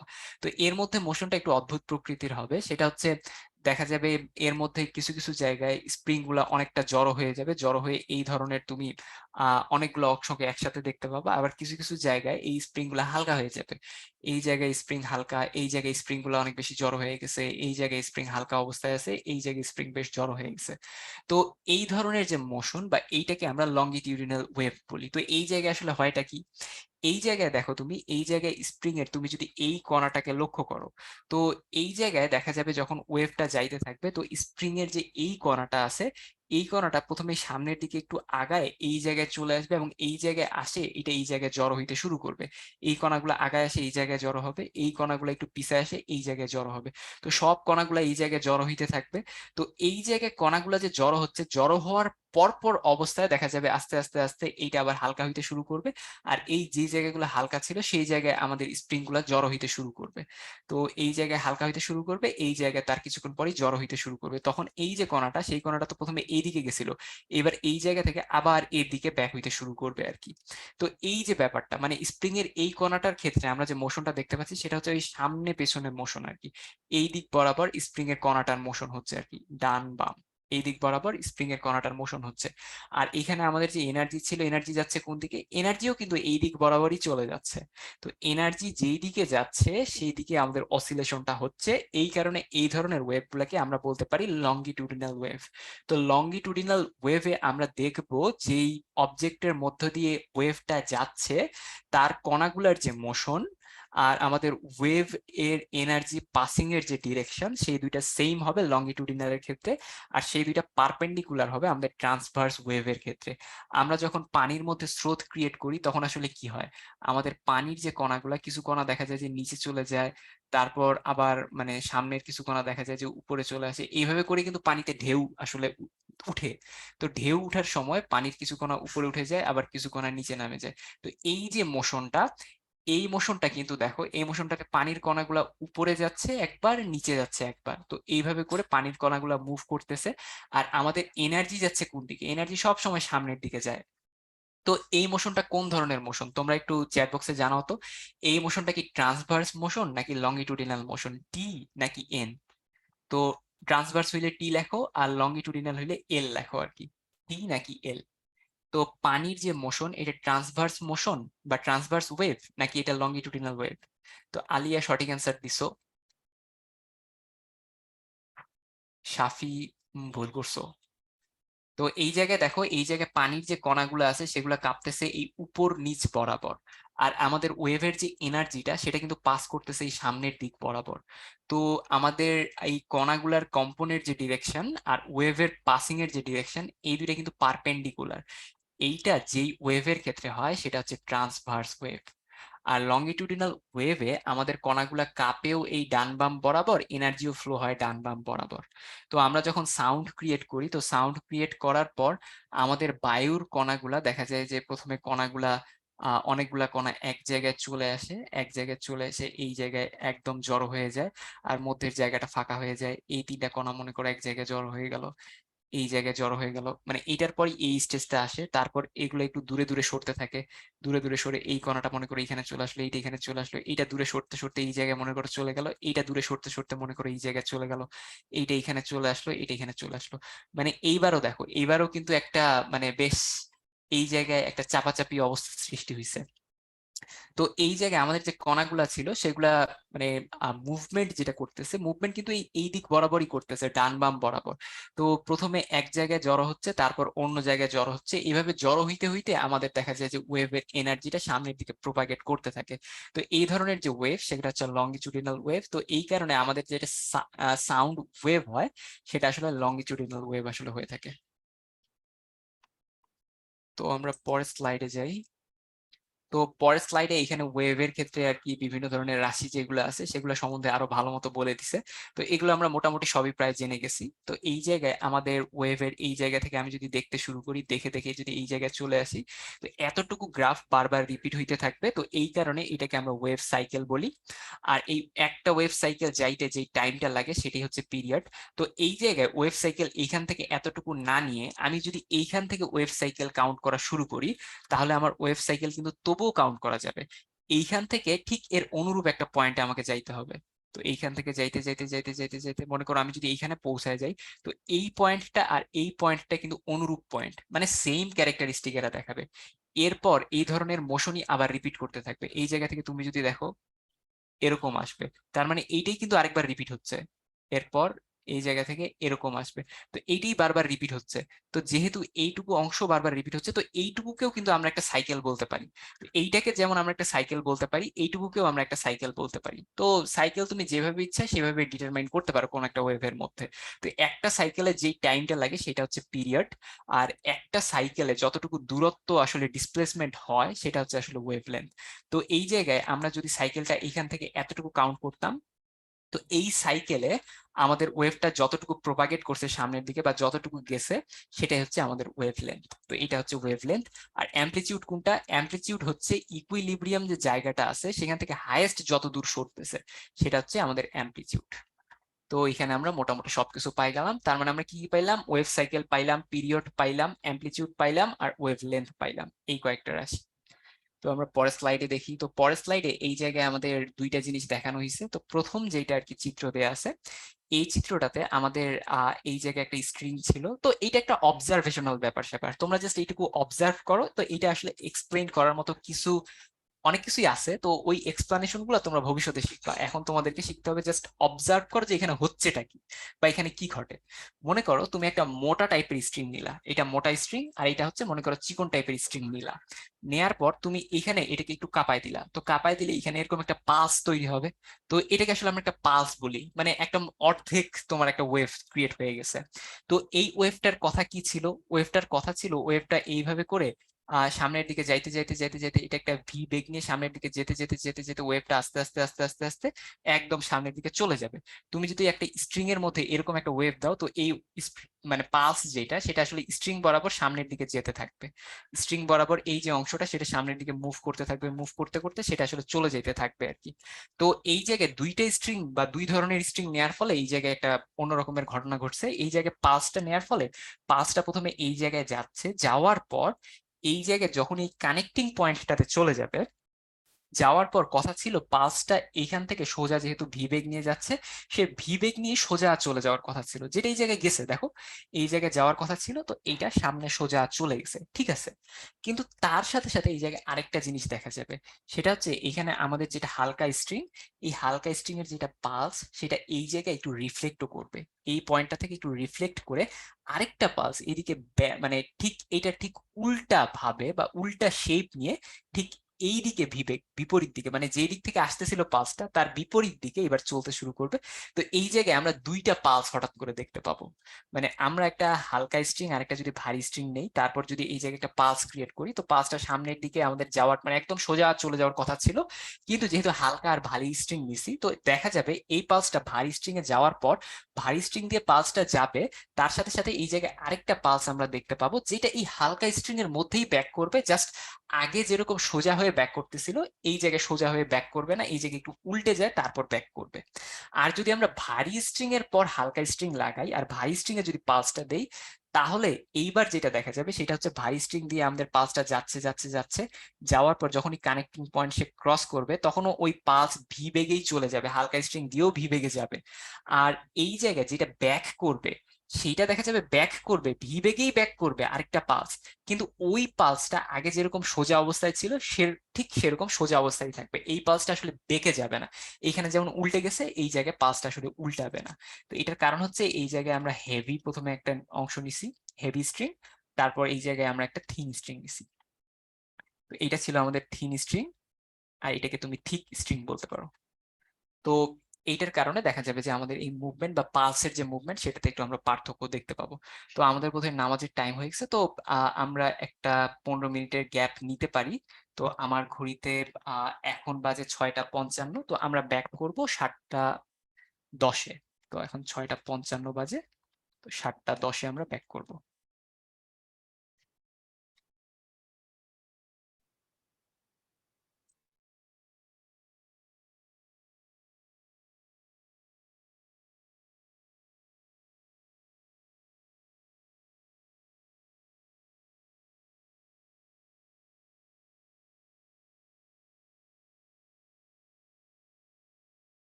তো আমার ঘড়িতে এখন 7:10 বাজে, তো আমরা শুরু করি। তো আমরা যে জায়গাটা পর্যন্ত শেষ করছিলাম সেটা অনেকটা এরকম ছিল যে আমরা একটা বিষয় অবজার্ভ করছিলাম। সেটা হচ্ছে আমরা যদি আ একটা না, আসলে আমরা যদি ২ টা স্ট্রিং নেই। একটা যদি একটু থিক হয়, আরেকটা যদি থিন হয়, আর তাদেরকে যদি আমরা কোনোভাবে কানেক্ট করে দেই। করে দেয়ার পর আমরা যদি এই জায়গায় একটু অসিলেট করি, করার পর আমাদের যে অসিলেটের কারণে একটা যে গতির সৃষ্টি হবে সেটাকে আমরা পালস বলতেছি। মানে এই ধরনের একটা কিছু সৃষ্টি হবে আরকি। মানে একটা যে ঝটকার সৃষ্টি হবে বা মানে ওই টাইপেরই কিছু একটা। তো এটাকে আসলে আমরা পালস বলতেছি। তো এই পালসটার কথা ছিল যে খুব সুন্দরভাবে সোজা এটা একদম শেষ পর্যন্ত চলে যাবে। কিন্তু যখনই আমরা ২ ধরনের স্ট্রিং দিয়ে দেই, একটা থিন আরেকটা থিক, তখন সেটা সোজাভাবে যায় না। দেখা যায় যখন থিনটা সামনে থাকে আর থিনে যখন আমরা ওই পালসটা ক্রিয়েট করি, তখন সে থিক এর সাথে যে কানেক্টিং পোরশনটা বা কানেক্টিং যে পয়েন্টটা, সেটাতে যাওয়ার পর আমাদের এই পালসটা তো সোজা অবস্থায় চলে যায়। এটা খুব স্বাভাবিক। সোজা অবস্থায় যাওয়ার কথা ছিল। তার সাথে, সাথে আরো একটা অংশ পালসের, সেটা আমরা রিফ্লেকশন হিসেবে পাই। তো রিফ্লেকশন এর ক্ষেত্রে এই জায়গায় রিফ্লেক্ট হয়, বাট উল্টাভাবে রিফ্লেক্ট হয়। যখন আমরা থিন থেকে থিকে যাই। আর যদি থিক থেকে থিনে যাইতাম, তো রিফ্লেকশনটা জাস্ট চেঞ্জ হয়ে যায়। থিক থেকে থিনে গেলে থিক থেকে থিকে যে রিফ্লেকশনটা আসে, সেটা দেখা যায় যে আরকি উল্টা হয় না আসলে। আমাদের ১ম পালসটা যেরকম ছিল সেই ধরনের একটা পালস রিফ্লেক্ট হয়ে আসে এবং সেম স্পিডেই আরকি রিফ্লেক্ট হয়ে আসে। তো এটা ছিল আমাদের অবজারভেশন। এর বাইরে এই জায়গায় আরেকটা ব্যাপার আছে, সেটা হচ্ছে ইন্টারফেয়ারেন্স এর ব্যাপার। তো এই জায়গায় আমাদের মনে করো ২ টা আমরা ওয়েভ এই ধরনের নিলাম। আর এই জায়গায় আমরা ২ টা ওয়েভ নিলাম যেগুলা দেখতে এরকম। তো ওয়েভ ২ টাকে এড করলে কি হবে?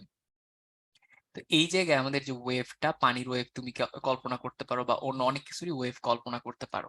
এই ওয়েভটা দেখতে এরকম। তো এই ওয়েভটা দেখতে যেরকম ঠিক একই রকমের আরেকটা ওয়েভ যদি আমি মানে এই জায়গায় এড করে দেই, তো আমাদের ১ম অবস্থায় ওয়েভের অ্যামপ্লিচিউড যেরকম ছিল আর ২য় অবস্থায় ওয়েভের অ্যামপ্লিচিউড যেরকম ছিল, ২ টাই আসলে এড হয়ে আমরা অন্য একটা অ্যামপ্লিচিউডের আরেকটা ওয়েভ পায়ে যাবো। তো এই জায়গায় আমাদের ১ম টার যেটা অ্যামপ্লিচিউড সেটা মনে করো আমরা A নিলাম, ২য় টার অ্যামপ্লিচিউড A নিলাম। তো ৩য় টাতে আমরা 2 এর চেয়ে বেশি বা আপ টু এর কাছাকাছি একটা অ্যামপ্লিচিউড আরকি পাবো। এই জায়গায় আমরা দেখতে পাবো। তো এই জায়গায় আসলে আমাদের এই জায়গায় যে ওয়েভটা তৈরি হইছে বা যেই কারণে এরকম একটা শেপ আমরা দেখতে পাচ্ছি, সেটা তো ওয়েভের কারণেই আসলে। তো ওই ওয়েভটা আসলে এনার্জি কিন্তু নিজের মধ্য দিয়ে নিয়ে যাচ্ছে। তো এনার্জি নিয়ে যাওয়ার সময় তার মধ্যে যত এনার্জি থাকবে, ওয়েভটা তত বেশি অ্যামপ্লিচিউড আমাদেরকে শো করতে পারবে। দেখা যায় যেই আ আমাদের ওয়েভের এনার্জি যত বেশি তার অ্যামপ্লিচিউড তত বেশি হয়। এটা খুব মানে এটা একটু মনে রাখিও আরকি। আমাদের যদি ২ টা ওয়েভ থাকে, ২ টার মধ্যে এটার অ্যামপ্লিচিউড একটু কম, এটার অ্যামপ্লিচিউড বেশি। তো আমরা এখান থেকে সরাসরি বলতে পারি আমাদের এই ওয়েভটার এনার্জি বেশি। আর এর অ্যামপ্লিচিউডটা একটু কম, এর এনার্জি একটু কম। তো এই জায়গায় এই ওয়েভটার একটা এনার্জি আছে, এই ওয়েভের একটা এনার্জি আছে। তো ২ টা এনার্জি একদম সেম ক্যাটেগরির। যখনই এদের এড হয়ে গেল, এডিশন এর কারণে দেখা যাবে যে এনার্জি আরো বাড়ে যাবে, তো অ্যামপ্লিচিউড আরো অনেক বেশি বাড়ে যাবে। বাট এই জায়গায় যদি আমরা ডিফারেন্ট ওয়েতে এই ২ টাকে এড করতাম তাহলে কি হইতো? আমাদের এই পোরশনটার সাথে আমরা যদি এই পোরশনটাকে এড করি, তো আমরা যেটা দেখতে পাবো এই জায়গায় অনেকটা নিউট্রাল লেভেলের এরকম একটা কিছু দেখতে পাবো। এটার কারণ হচ্ছে আমাদের এইখানের যেটা ওয়েভ ছিল, এই ওয়েভটা কিন্তু তার পুরোপুরি উল্টা। তো কোনো একটা ওয়েভের সাথে তার উল্টা ওয়েভকে যদি আমরা এড করে দেই, তো এই জায়গায় ডিস্ট্রাকটিভ ইন্টারফেয়ারেন্স নামে একটা ঘটনা ঘটে আরকি। যার কারণে দেখা যায় এই জায়গায় আগে তো একটা অ্যামপ্লিচিউড ছিল, আর এই জায়গায় তো অ্যামপ্লিচিউড পুরা নিচের দিকে ছিল, মাইনাস ধরনের আরকি। ২ টা এড হয়ে আমরা এরকম একটা 0 টাইপের অ্যামপ্লিচিউড পাই যে এই জায়গায় কোনো অ্যামপ্লিচিউডই নাই। আমরা এই জায়গায় কোনো ওয়েভই দেখতে পাচ্ছি না। তো এখানে তুমি বলতে পারো এই ওয়েভ আর এই ওয়েভ এড হওয়ার পর তারা আরকি মোটামুটি ধ্বংস হয়ে যায় ওয়েভ ২ টা। তো এই জায়গায় আমরা আর কোনো ওয়েভ দেখতে পাচ্ছি না। একদম পুরা স্বাভাবিক অবস্থায় চলে গেছে। তো যদি আমাদের সেইম ধরনের ২ টা ওয়েভ আমরা এড করি তাহলে দেখা যাবে অ্যামপ্লিচিউড বাড়বে। আর যদি ডিফারেন্ট ফেজ এর, এগুলোকে আসলে ফেজ বলে, ডিফারেন্ট ফেজ। এইটা আর এইটা এই ২ টা দেখতে সেইম, তো এদের ফেজ সেইম। এই দুইটা দেখতে একটু ভিন্ন রকম বা পুরোপুরি উল্টা, তো এদের ফেজ আসলে উল্টা। তো ফেজের ব্যাপারগুলো তোমরা হায়ার মানে যে ক্লাস সেগুলোতে আরো অনেক ভালো মতো জানবা। তো এখন জাস্ট এতটুকু মাথায় রাখো যে এইটা আর এইটার ফেজ হচ্ছে পুরোপুরি আলাদা, আর এইটা আর এইটার ফেজ সেম। তো ফেজ সেম থাকলে আমাদের অ্যামপ্লিচিউড গুলো অ্যাড হয়ে যাবে, অ্যাড হয়ে এই জায়গায় একটা বড় অ্যামপ্লিচিউড তৈরি করতেছে। আর যখন ফেজ ডিফারেন্ট হয় তখন দেখা যায় এই জায়গায় অ্যামপ্লিচিউডটা কমে যায়, কিছু কিছু ক্ষেত্রে অ্যামপ্লিচিউড কমতে কমতে একদম জিরো হয়ে যায় আর কি। তো এইটা আমরা সেকেন্ডটার ক্ষেত্রে দেখলাম। তো এরপর এই জায়গায় একটা ম্যাথমেটিক্যাল প্রবলেম দেয়া আছে। তো ম্যাথমেটিক্যাল প্রবলেমটাতে যেটা বলছে যে determine all the properties of the wave from the figure. তো আমাদের যে ফিগারটা দেয়া আছে এখান থেকে ওয়েভের যত প্রপার্টিজ সেগুলো আমাদেরকে খুঁজে বের করতে বলছে। চলো আমরা প্রথমে একটা কাজ করি। আমরা আমাদের যে এই গ্রাফটা আছে এখানে ডিসটেন্স দেয়া আছে এক্স অ্যাক্সিসে, ওয়াই অ্যাক্সিসে অ্যামপ্লিটিউড দেয়া আছে। আমরা এইখান থেকে প্রথমে আমাদের ওয়েভ লেন্থ যেটা সেটা একটু বের করার চেষ্টা করি। তো এই জায়গায় ওয়েভলেন্থ বের করতে গেলে আমাদের ফার্স্টে ওয়েভ সাইকেল একটা খুঁজে বের করতে হবে। তো এইটা একটা সাইকেল, আমরা সবাই বুঝতে পারতেছি। আর এই যে সাইকেলটা, এই সাইকেলের ডিস্টেন্স যতটুকু বা এই সাইকেলটার ডিস্টেন্স আর কি, এই দিক থেকে আমরা যদি কাউন্ট করি আমরা দেখতে পাচ্ছি এটা 0, এটা হচ্ছে 1। আর ডিস্টেন্সটা আসলে মিটারে দেয়া আছে। তো এই জায়গা থেকে আমরা সরাসরি বলতে পারি এই জায়গায় আসলে আমাদের ওয়েভ লেন্থ যেটা হবে সেটা হয়ে যাবে এই জায়গায় 1 মিটার। আর ওয়েভলেন্থকে আমরা আসলে ল্যাম্বডা দিয়ে প্রকাশ করি আর কি। তো এই জায়গায় আমাদের ল্যাম্বডা এর মান হচ্ছে 1 মিটার। এরপর আমরা এখান থেকে যদি অ্যামপ্লিটিউড বের করার চেষ্টা করি, অ্যামপ্লিটিউড হচ্ছে হাইয়েস্ট পয়েন্টটার যে আর কি দূরত্বটা ইকুইলিব্রিয়াম থেকে সেইটা। তো এইটা আমাদের ইকুইলিব্রিয়াম পয়েন্ট, এইখান থেকে হাইয়েস্ট পয়েন্টের যে দূরত্ব সেটা হচ্ছে 0.1 মিটার। তাহলে এইখান থেকে আমরা সরাসরি বলতে পারি যে আমাদের যে অ্যামপ্লিটিউড সেটা এই জায়গায় হয়ে যাবে অ্যামপ্লিটিউড। অ্যামপ্লিটিউডকে বড় এ দিয়ে আমরা প্রকাশ করি, অ্যামপ্লিটিউড এই জায়গায় হয়ে যাবে 0.1 মিটার। এরপর আমরা যদি দ্বিতীয় গ্রাফটার দিকে তাকাই, দ্বিতীয় গ্রাফটার ক্ষেত্রে তুমি দেখো এই জায়গায় এইখান থেকে এই জায়গায় এইটুকু হচ্ছে পুরোপুরি একটা সাইকেল। আর এই সাইকেলে যতটুকু টাইম নিচ্ছে সেটাই হচ্ছে আমাদের পিরিয়ড, আমরা আগে থেকেই জানি। তো এইখানে এই সাইকেলটাতে টোটাল টাইম নিচ্ছে আমাদের, এটা যদি 0 হয় এটা হচ্ছে 0.2, টোটাল সাইকেলটাতে টাইম নিচ্ছে 0.2 সেকেন্ড। তো যেহেতু একটা সাইকেলে পুরোপুরি 0.2 সেকেন্ড টাইম নিচ্ছে, তো আমরা পিরিয়ড টি সমান সমান বলতে পারি 0.2 সেকেন্ড। তো এরপর আমরা পিরিয়ড যেহেতু বের করে ফেললাম, আমরা কিছুক্ষণ আগে একটা সূত্র পড়ছিলাম টি ইকুয়াল 1/f বা এফ সমান সমান 1/t, এরকম একটা সূত্র পড়ছিলাম। পিরিয়ড আর আমাদের ফ্রিকোয়েন্সি এই দুইটা পরস্পর পরস্পরের মানে রিসিপ্রোকাল হয় আর কি। তো এই কারণে আমরা পিরিয়ড যদি বের করে ফেলতে পারি সেখান থেকে ফ্রিকোয়েন্সি বের করা আসলে খুব একটা কঠিন না। তো এই জায়গায় আমাদের ফ্রিকোয়েন্সি এফ হবে এফ ইকুয়াল 1/t। তো টি এর মান এখানে হবে 0.2। তো তো আমরা সরাসরি বলতে পারি এই জায়গায় আমাদের ফ্রিকোয়েন্সি হবে 5 হার্টজ বা 5 সাইকেল পার সেকেন্ড, এরকম বলতে পারি। আর এরপর এই জায়গায় আমাদের আরেকটা জিনিস আমরা বের করতে পারি, সেটা হচ্ছে ভেলোসিটি। ভেলোসিটি, তো ভেলোসিটিকে আমরা ভি দিয়ে প্রকাশ করি আর কি। তো ভি সমান সমান আমরা একটা সূত্রের মাধ্যমে প্রমাণ করতে পারি ভি সমান সমান হচ্ছে আসলে এফ ল্যামডা। তো এটা কেমনে প্রুফ করতে পারি দেখো। তো ভি মানে কি আসলে, ভি মানে বেগ বা ভেলোসিটি। তো ভেলোসিটি বলতে আসলে বুঝায়টা কি, ভেলোসিটি বলতে বোঝায় মিটার পার সেকেন্ড। মানে 1 সেকেন্ডে কত মিটার গেল সেটাই হচ্ছে আমাদের ভেলোসিটি, তাই না? তো 1 সেকেন্ডে যত মিটার গেল সেটাই হচ্ছে আমাদের ভেলোসিটি। তো 1 সেকেন্ডে কত মিটার গেল সেটা যদি আমরা বের করতে চাই তো আমরা কিভাবে বের করতে পারি দেখো। আমরা প্রথমে যেটা বের করব সেটা হচ্ছে আমাদের 1 সেকেন্ডে কয়টা সাইকেল গেল সেটা আমরা ফার্স্টে বের করব। 1 সেকেন্ডে কয়টা সাইকেল গেল এইটা আমরা ফার্স্টে বের করব। এরপর আমরা যেই কাজটা করব, আমরা একটা সাইকেলে, 1 সাইকেলে কতটুকু ডিস্টেন্স গেল সেটা আমরা বের করব। তো আমরা ফার্স্টে 1 সেকেন্ডে কয়টা সাইকেল গেল সেটাকে বের করব। আর আমরা এর আগেই জেনে গেছি যে 1 সেকেন্ডে জয়টা সাইকেল যায় সেটাকে আমরা বলি ফ্রিকোয়েন্সি। তো এটা হচ্ছে আমাদের এফ। 1 সেকেন্ডে জয়টা সাইকেল গেল সেটা হচ্ছে আমাদের ফ্রিকোয়েন্সি।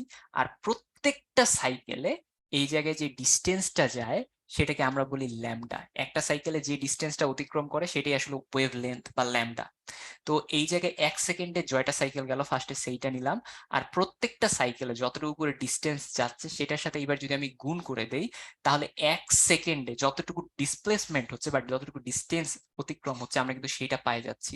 আর 1 সেকেন্ডে যতটুকু মিটার ডিস্টেন্স অতিক্রম করে সেটাই হচ্ছে আমাদের ভেলোসিটি। তো এইখান থেকে আমরা সরাসরি বলতে পারি ভি সমান সমান হচ্ছে এফ ল্যামডা। তো আমাদের ভেলোসিটি হয়ে যাবে এফ ইন্টু ল্যামডা। তো এফ এর মান আমরা পাইলাম 5 আর ল্যামডা এর মান আমরা এখানে পাইছি 1। তো আমাদের ভেলোসিটি হবে 5 মিটার সেকেন্ড ইনভার্স 1। তো এটি হচ্ছে আমাদের ম্যাথমেটিক্যাল যে প্রবলেমটা সেটার সহজ সরল অ্যান্সার আর কি। তো আমরা এর পরের স্লাইডে যাই। পরের স্লাইডে এই জায়গায় আমাদের সাউন্ড ওয়েভ নিয়ে এই জায়গায় বিশেষ কিছু কথাবার্তা বলা আছে। তো এই জায়গায় আমরা ঘরে করে দেখতে পারি এরকম কিছু এক্সপেরিমেন্টের কথা বলা ছিল। তো এই জায়গায় আমরা কাগজ কেটে অনেকটা কি বলবো, এই জায়গায় কাগজের যে অংশটা সেই দুইটাকে এমন ভাবে ছিঁড়ে আর কি ভাগ করা হয়েছে যাতে ফু দিলেই এই অংশগুলা কাঁপে। তো ফু দিয়ে কাঁপলে কি মানে কি হবে আর কি ব্যাপারটা। তো আমরা যখন এই জায়গায় ফু দিব, ফু দিলে এরা কাঁপবে। আর যখনই কোনো কিছুর কম্পন হয় ওই কম্পনটা দেখা যায় যে কম্পনের কারণেই আসলে শব্দ উৎপন্ন হয়। সেটা তোমরা বোধহয় এর আগের ক্লাসেও পড়ছো। তো এইটা যখন কাঁপতে থাকবে তখন এইখানে একটা দেখা যাবে যে আমরা শব্দ তৈরি হবে আর কি, আমরা শব্দ শুনতে পাবো। তো এরকম একটা ডিভাইসকে ইউজ করে তুমি আর কি বিভিন্ন ধরনের শব্দ উৎপন্ন করতে পারো, সেটা এখানে দেখাইছে। কাগজ কেটে কেটে আমরা শব্দ তৈরি করতে পারি। আর মানে শব্দ যে আসলে ওই কম্পন থেকে তৈরি হয়েছে এটাই আর কি বোঝানোর আর কি চেষ্টাটা করছে এই জায়গায়। তো এরপর মানে ভাইব্রেশন থেকে তোমার শব্দ তৈরি হবে। তো ভাইব্রেশন থেকে সাউন্ড। তো এরপর আমাদের এখানে 2 নাম্বার যেটা চিত্র দেয়া আছে এই চিত্রটার উদ্দেশ্য একটু অন্যরকম। এই চিত্রটা আমাদেরকে বুঝাইতে সাহায্য করে যে সাউন্ড ওয়েভ যে জিনিসটা আছে এটা চলার জন্য আসলে এয়ার বা এই টাইপের কোনো একটা মিডিয়াম প্রয়োজন। তো এই জায়গায় দেখো, এই জায়গায় আমাদের একটা কাচের এই জায়গায় বস্তু ছিল বা কাচ, একটা জার ছিল কাচের। তো এর ভেতরে আমাদেরকে যেইটা করতে হয় সেটা হচ্ছে ভেতরে সব বায়ু প্রথমে বের করে ফেলতে হয়। তো আমাদের একটা কাঁচ জার ছিল, আমরা এই যে ভ্যাকিউম যে নলটা আছে এইটা দিয়ে সব বাতাস এখান থেকে বের করে দিলাম। তো বাতাস বের করার পর তুমি যদি এখানে যে বেলটা আছে এই বেল যদি বাজাও তাহলে দেখা যাবে এই বেলের কোনো শব্দ আশেপাশের মানুষজন শুনতে পাবে না। কেন শুনতে পাবে না? এটার কারণ হচ্ছে এই জায়গায় বাতাস নাই। আর শব্দ চলাচলের জন্য বাতাস বা এই ধরনের কোনো একটা মিডিয়াম প্রয়োজন। তো এই জায়গায় যেহেতু মিডিয়াম নাই এই কারণে এই জায়গায় শব্দ যাবে না। তার মানে শব্দ চলাচলের জন্য বা সাউন্ড এর প্রপাগেশনের জন্য অবশ্যই মিডিয়াম প্রয়োজন। এইটা আমরা দ্বিতীয় চিত্রটা থেকে প্রুফ করতে পারি। মানে সাউন্ড তোমার তখনই থাকবে বা সাউন্ড তখনই প্রপাগেট হবে যখন তোমার মিডিয়াম থাকবে। Sound propagation medium needed. Medium ছাড়া সাউন্ড প্রপাগেট হইতে পারে না। তো যেই সব ওয়েভ চলার জন্য আসলে মিডিয়াম দরকার সেই সব ওয়েভকে আমরা মেকানিক্যাল ওয়েভ বলি। Mechanical wave. তো সাউন্ড চলার জন্য যেহেতু আমাদের মিডিয়াম দরকার এই কারণে সাউন্ডকে আমরা মেকানিক্যাল ওয়েভ কিন্তু বলতে পারি। সাউন্ড হচ্ছে মেকানিক্যাল ওয়েভ। তো আমরা পরের স্লাইডে চলে যাই। এই জায়গায় আমাদের একটা পোল কোয়েশ্চেন দেয়া আছে, what type of wave is sound? Sound কি transverse wave, electromagnetic wave, longitudinal wave নাকি রেশিও ওয়েভ? তোমরা একটু পোলটা তাড়াতাড়ি করে অ্যান্সার করার চেষ্টা করো। আহ এই পোলটা অ্যান্সার করার জন্য তোমাদের 20 সেকেন্ড টাইম থাকবে, একটু তাড়াতাড়ি করবা।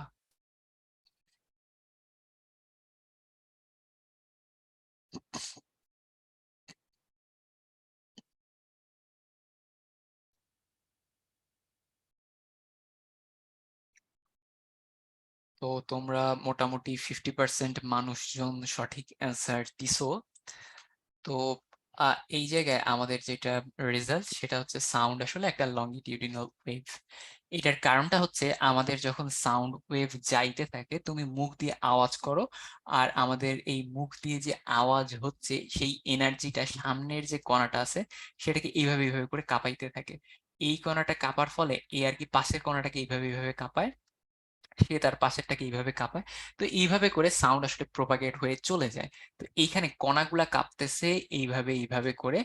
আর আমাদের এনার্জির যে ফ্লো হচ্ছে ওয়েভের মাধ্যমে, সেই এনার্জির ফ্লো হচ্ছে এই দিক বরাবর। তার মানে কণার কাঁপার দিক আর এনার্জির ফ্লোর দিক সেম। তো এইটা আমরা দেখতে পাই লংগিটিউডিনাল ওয়েভে। আর ট্রান্সভার্স ওয়েভে দেখা যায় কণাটা কাঁপে এই দিক বরাবর উপর নিচ, আর এনার্জি যায় এই দিক বরাবর। তো এইটা হয় ট্রান্সভার্স ওয়েভ। Transverse wave.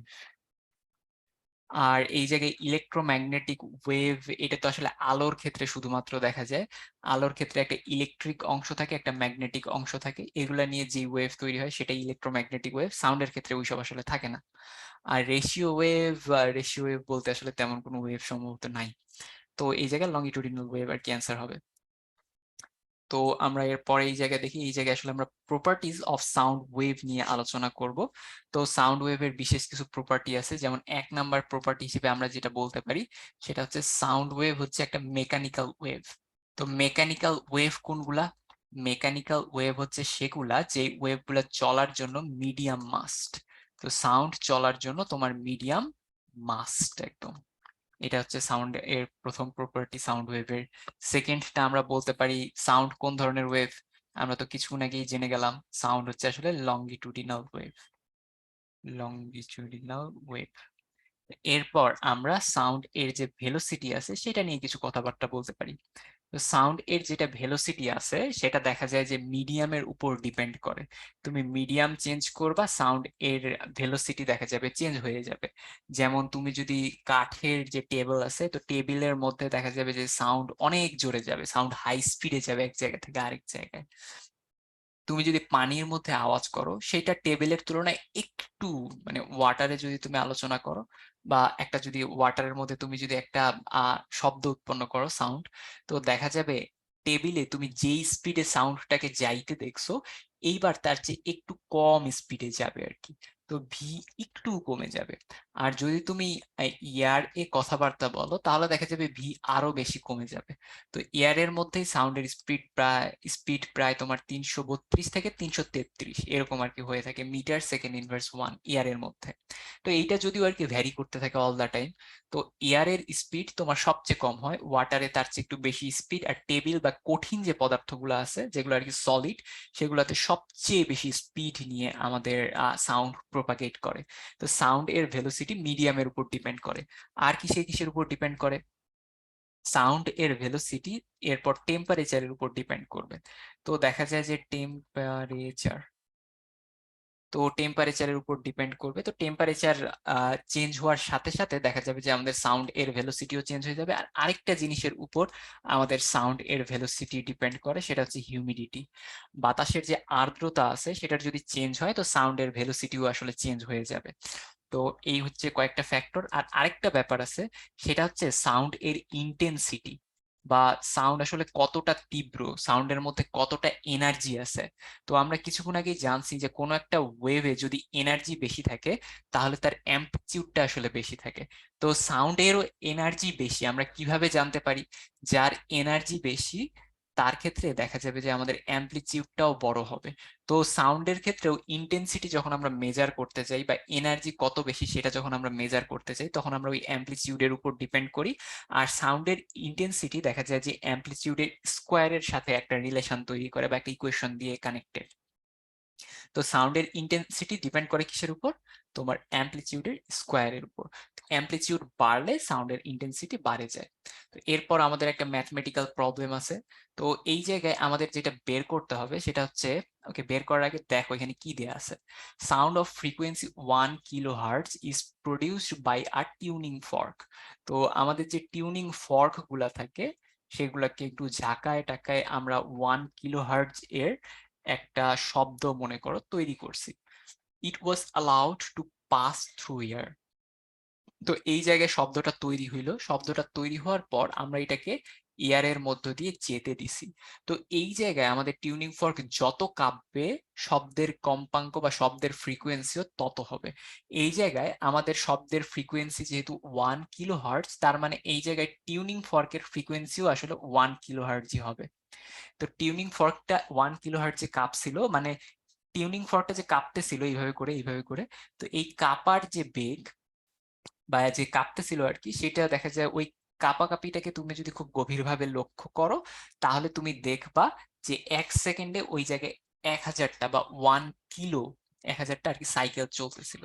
এই জন্য ওইটা 1 কিলোহার্টজ ছিল। তো ওইখান থেকে যে সাউন্ডটা তৈরি হবে সেই সাউন্ডটা ওরকম হবে 1 কিলোহার্টজ ফ্রিকোয়েন্সির। তো আমাদের ফ্রিকোয়েন্সির মান হচ্ছে 1 কিলোহার্টজ। এরপর এই জায়গায় it was allowed to pass through air, water and iron, তিনটা জিনিসের মধ্য দিয়ে গেছে, এয়ার, ওয়াটার আর আয়রন। তো it was found that the velocity of sound in air is 334, in water is 1493, in iron is 5130 metre second inverse 1। What are the wavelengths in this medium? তো এই জায়গায় আমাদের যেটা ফ্রিকোয়েন্সি ছিল সেটা কিন্তু ফিক্স। মিডিয়ামের সাথে সাথে ফ্রিকোয়েন্সির এই জায়গায় কোনো চেঞ্জ হবে না, চেঞ্জ শুধু আসবে ওয়েভ লেন্থের। তো আমাদের সাউন্ড যেটা সেটা ইয়ারে এক ধরনের ওয়েভ লেন্থ থাকবে, ওয়াটারে এক ধরনের ওয়েভ লেন্থ থাকবে, আয়নে আরেক ধরনের ওয়েভ লেন্থ থাকবে। আর এখানে আমরা মিডিয়াম ভেদে যে শব্দের বেগ চেঞ্জ হয় সেটা যে বলছিলাম সেটা কিন্তু এই জায়গায় তোমরা দেখতে পাচ্ছ। আমরা এয়ার মিডিয়ামে জাস্ট 334 মিটার পার সেকেন্ড, ওয়াটারে 1493, তার মানে 1493 মিটার পার সেকেন্ডে যাবে। আর আয়রনে এটা অনেক বেশি, 5130 মিটার পার সেকেন্ড, মানে খুবই দ্রুত যাবে। তো এখন আমরা এই জায়গায় আসলে সূত্র জানি, ভি ইকুয়াল এফ ল্যামডা। তো এফ হচ্ছে ফ্রিকোয়েন্সি আর ল্যামডা হচ্ছে ওয়েভলেন্থ। তো আমরা প্রথমে যেই কাজটা করতে পারি, আমরা প্রথমে ইয়ারের জন্য আমাদের যে ওয়েভলেন্থ সেটা বের করার চেষ্টা করতে পারি। তো ভি ইয়ার আমাদের হবে frequency in air into lambda in air. তো আমাদের ভিএআর যেটা সেটা হচ্ছে 334, আর ফ্রিকোয়েন্সি অফ এয়ার, আমরা এয়ারের মধ্যে ফ্রিকোয়েন্সি, আসলে এই ফ্রিকোয়েন্সি তো সবার জন্যই সেম, তো এয়ারের মধ্যেও ফ্রিকোয়েন্সি ওই 1000ই হবে। তো এইখান থেকে আমাদের ল্যামডা এয়ারটা বের করতে হবে। তো ল্যামডা এয়ারের যেটা মান সেটা আমাদের হয়ে যাবে 0.334 এত মিটার। তো ল্যামডা যেহেতু একটা ওয়েভ লেন্থ আর লেন্থের unit all the time metre হবে। এরপর আমরা যেটা ওয়াটার আছে, ওয়াটারের ক্ষেত্রে যদি আমরা সূত্রটা অ্যাপ্লাই করি, তাহলে আমাদের ভি ওয়াটার হবে F water into lambda water. তো ভি ওয়াটারের মান যেটা সেটা আমাদের দেয়া আছে 1493, আর ফ্রিকোয়েন্সি অফ ওয়াটার আমরা তো জানি সবার ফ্রিকোয়েন্সি সেম হবে, আর এখান থেকে আমরা ল্যাম্বডা ওয়াটার বের করতে পারি। তো আমাদের ল্যাম্বডা ওয়াটার যেটা আর কি সেটা হয়ে যাবে এই জায়গায় 1.493 এত মিটার। আর এরপর আমরা যদি আমাদের লাস্ট যেটা আর কি আয়ন, তো আয়নে যদি আমরা ওয়েভলেন্থ বের করতে চাই, আমরা ভি ইকুয়াল এফ ল্যামডা সূত্র আবার ফেলবো। তো এইখান থেকে ল্যামডা আয়রন সমান সমান আমি যেটা লিখতে পারি সেটা হচ্ছে V iron by frequency of iron. তো ভি আয়রনের মানটা আমাদের হবে 5130, আর ফ্রিকোয়েন্সি ইন আয়রন হচ্ছে 1000। তো আমাদের যেটা ল্যামডা আসবে সেটা হবে 5.13 মিটার। এটাই হচ্ছে আমাদের ওয়েভ লেন্থ। তো এরপর আমাদের হোমওয়ার্ক একটা দেয়া আছে, তো হোমওয়ার্ক একটু ট্রাই করবা। আর এতটুকুই আমাদের লেকচারটা। তোমাদের কারো যদি কোনো কোয়েশ্চেন থাকে তোমরা একটু হ্যান্ড রেইজ করতে পারো, কারো যদি কোয়েশ্চেন থাকে।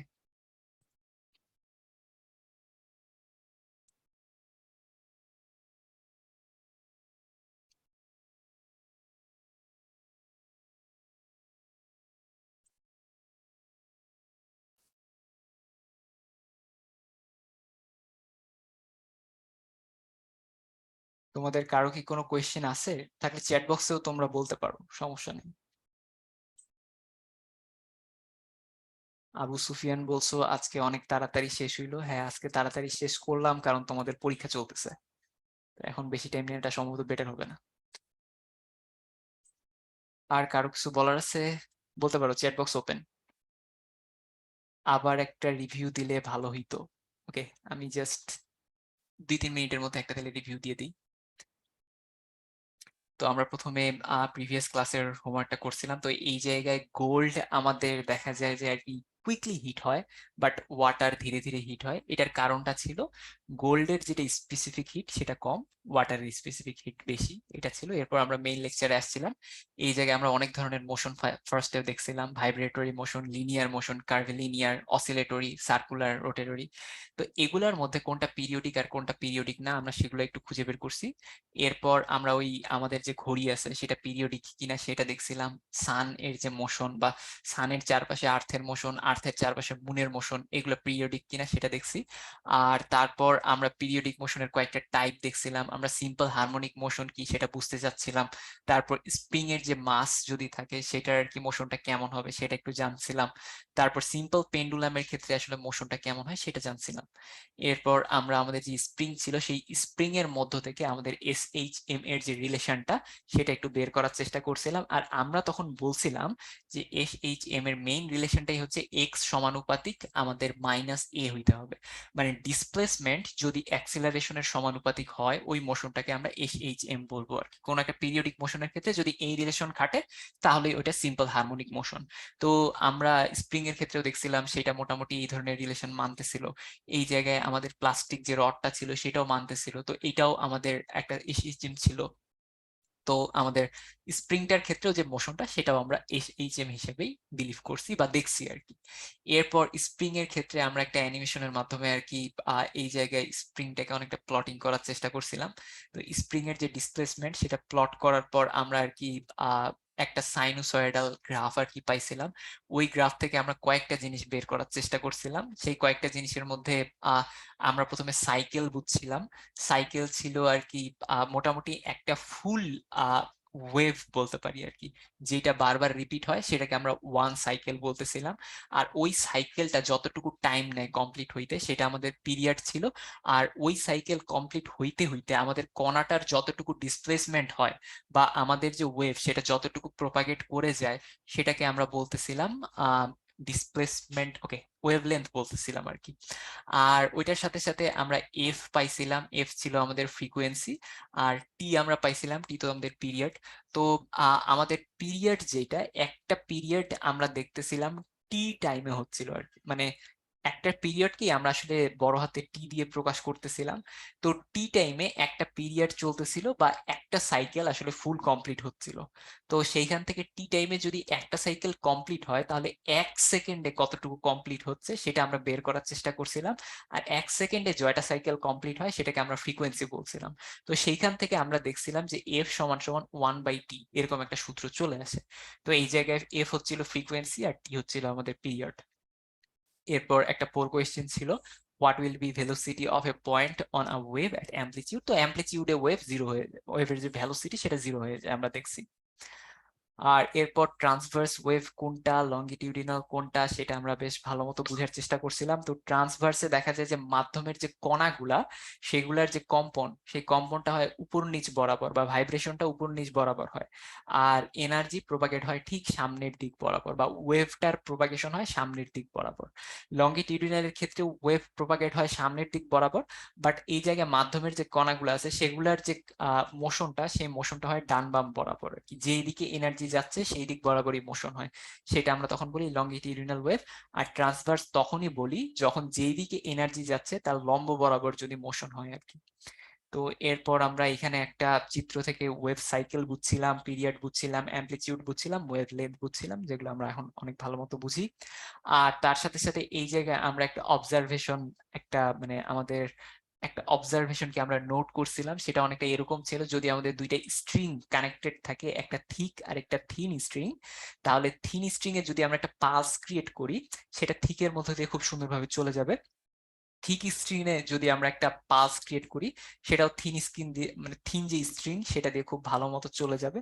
কিন্তু প্রবলেম হয়, দেখা যায় এইখানে যে কানেক্টিং পয়েন্টটা সেই জায়গা থেকে যেগুলো রিফ্লেকশন হয় এই রিফ্লেকশন ওয়েভ গুলাতে, যদি তুমি একটা থিন স্ট্রিং নাও আর তারপর যদি একটা পালস ক্রিয়েট করো তো এই রিফ্লেকশনটা দেখা যায় যে উল্টে যায়। আর যদি আমরা একটা থিক স্ট্রিং নেই আর তারপরে যদি থিন স্ট্রিং থাকে তাহলে দেখা যায় এই জায়গায় রিফ্লেকশনটা উল্টে না, আর এই জায়গায় আরেকটা ব্যাপার দেখছিলাম ২ নাম্বার চিত্রটাতে, ওইখানে হচ্ছে আমরা যদি একই ধরনের ওয়েভকে এড করে দেই তাহলে অ্যামপ্লিচিউড বাড়ে যায়, আর উল্টাপাল্টা ওয়েভ রে এড করে দিলে অ্যামপ্লিচিউড আরো কমে যাইতে পারে, এরকমও ঘটনা আমরা দেখছিলাম। তো এই যে মানে একই ধরনের যে ওয়েভ, এদের ক্ষেত্রে আমাদের যে জিনিসটাকে আমরা সেম বলতেছিলাম সেটা হচ্ছিল ফেজ। আমরা বলতেছিলাম এদের ফেজ সেম, এই কারণে অ্যামপ্লিচিউড বাড়তেছিল, আর ফেজ যদি ডিফারেন্ট হয় তাহলে দেখা যায় অ্যামপ্লিচিউডটা কমে যায়। এটা আর কি একটু বলছিলাম। তারপর আমরা এখানে একটা ম্যাথমেটিক্স করছিলাম, এই জায়গায় আমরা ওয়েভলেন্থ, অ্যামপ্লিচিউড, পিরিয়ড এগুলা গ্রাফ থেকে বের করছিলাম। সাউন্ডের ক্ষেত্রে দেখছিলাম সাউন্ড প্রডিউস হয় ভাইব্রেশন দিয়ে, আর প্রপাগেশনের জন্য মিডিয়াম দরকার লাগে, আর মিডিয়াম যাদের দরকার লাগে তাদেরকে আমরা মেকানিক্যাল ওয়েভ বলতেছিলাম। এরপর একটা পোল কোয়েশ্চেন ছিল সাউন্ড কেমন ওয়েভ, তো আমরা লংগিটিউডিনাল ওয়েভ বলছিলাম। এরপর আমরা সাউন্ডের প্রপার্টিজ দেখছিলাম, সাউন্ড মেকানিক্যাল ওয়েভ কারণ মিডিয়াম মাস্ট, লংগিটিউডিনাল ওয়েভ কারণ সাউন্ড এনার্জি যেই দিকে যায় বা সাউন্ডের ওয়েভ যেই দিকে যায়, সাউন্ড মিডিয়ামের যে কণাগুলা সেগুলো লাফালাফি করে বা ভাইব্রেশন হয় তার ঠিক লম্ব দিকে, ওকে, যেই দিকে যায় এনার্জি সেদিকেই আর কি ভাইব্রেশনটা হয়। মানে আমাদের সাউন্ড যদি এই দিকে যায় তো কণাগুলার ভাইব্রেশনও এই দিক বরাবরই হয়, এই জন্য সাউন্ড ছিল আমাদের লংগিটিউডিনাল ওয়েভ। আর সাউন্ডের ভেলোসিটি আমরা দেখছিলাম তিনটা জিনিসের উপর ডিপেন্ড করে, একটা হচ্ছে মিডিয়াম, টেম্পারেচার, হিউমিডিটি। তো মিডিয়ামের ক্ষেত্রে আমরা দেখছিলাম যে আর কি সলিড মিডিয়ামে সাউন্ড সবচেয়ে দ্রুত যায়, ওয়াটারে তার চেয়ে একটু ধীরে, আর এয়ারে খুবই কম বেগ নিয়ে। আর ইন্টেন্সিটির ক্ষেত্রে আমরা দেখছিলাম আমাদের যে সাউন্ডের ইন্টেন্সিটি সেটা অ্যামপ্লিচিউডের স্কোয়ারের সাথে একটা রিলেশন তৈরি করে, অ্যামপ্লিচিউড যত বাড়ে ইন্টেন্সিটি তত বাড়ে। তো এরপর আমরা একটা ম্যাথ সলভ করছিলাম, সেটা ভি ইকুয়াল এফ ল্যামডা সূত্র দিয়ে। আর ভি ইকুয়াল এফ ল্যামডার ক্ষেত্রে বলছিলাম ভি কি, ভি হচ্ছে আমাদের 1 সেকেন্ডে যতটুকু দূরত্ব অতিক্রম করে, আর এফ কি, এফ হচ্ছে 1 সেকেন্ডে জয়টা সাইকেল চলে। আর ল্যামডা কি, ল্যামডা হচ্ছে একটা সাইকেলে যতটুকু দূরত্ব যায়। তো একটা সাইকেলে যতটুকু দূরত্ব যায় সেইটার সাথে আমরা 1 সেকেন্ডে যাওয়া সব সাইকেল গুলো যদি গুণ করে দিই তাহলে 1 সেকেন্ডে যতটুকু দূরত্ব যায় আমরা সেটা পাই যাই, আর সেটি হচ্ছে আমাদের ভি। তো ভি সমান সমান এফ ল্যামডা। এই ছিল আমাদের সব। তো চ্যাট বক্সে ওকে, তো তোমরা বোধহয় আর কেউ কোনো তেমন একটা কোয়েশ্চেন করো নাই। তো আমার মনে হয় যে তোমাদের আর বোধহয় তেমন কোনো প্রবলেম সম্ভবত নাই।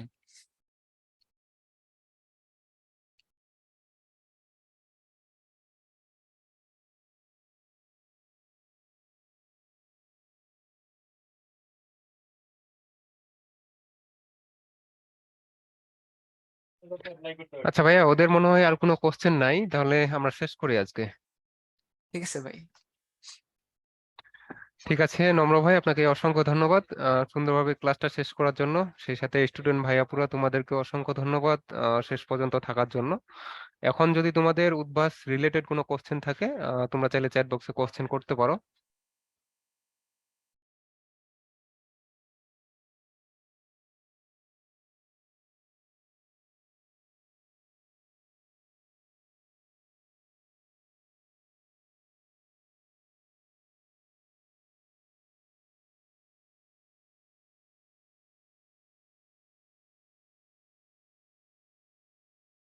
আচ্ছা, তোমাদের তেমন কোনো কোশ্চেন দেখতেছি না। তো তাহলে আজকের ক্লাসটা আমরা এখানে শেষ করি, আবারও কথা হবে তোমাদের সাথে পরবর্তী ক্লাসে। সে পর্যন্ত সবাই ভালো থাকো, সুস্থ থাকো, আল্লাহ হাফেজ, আসসালামু আলাইকুম।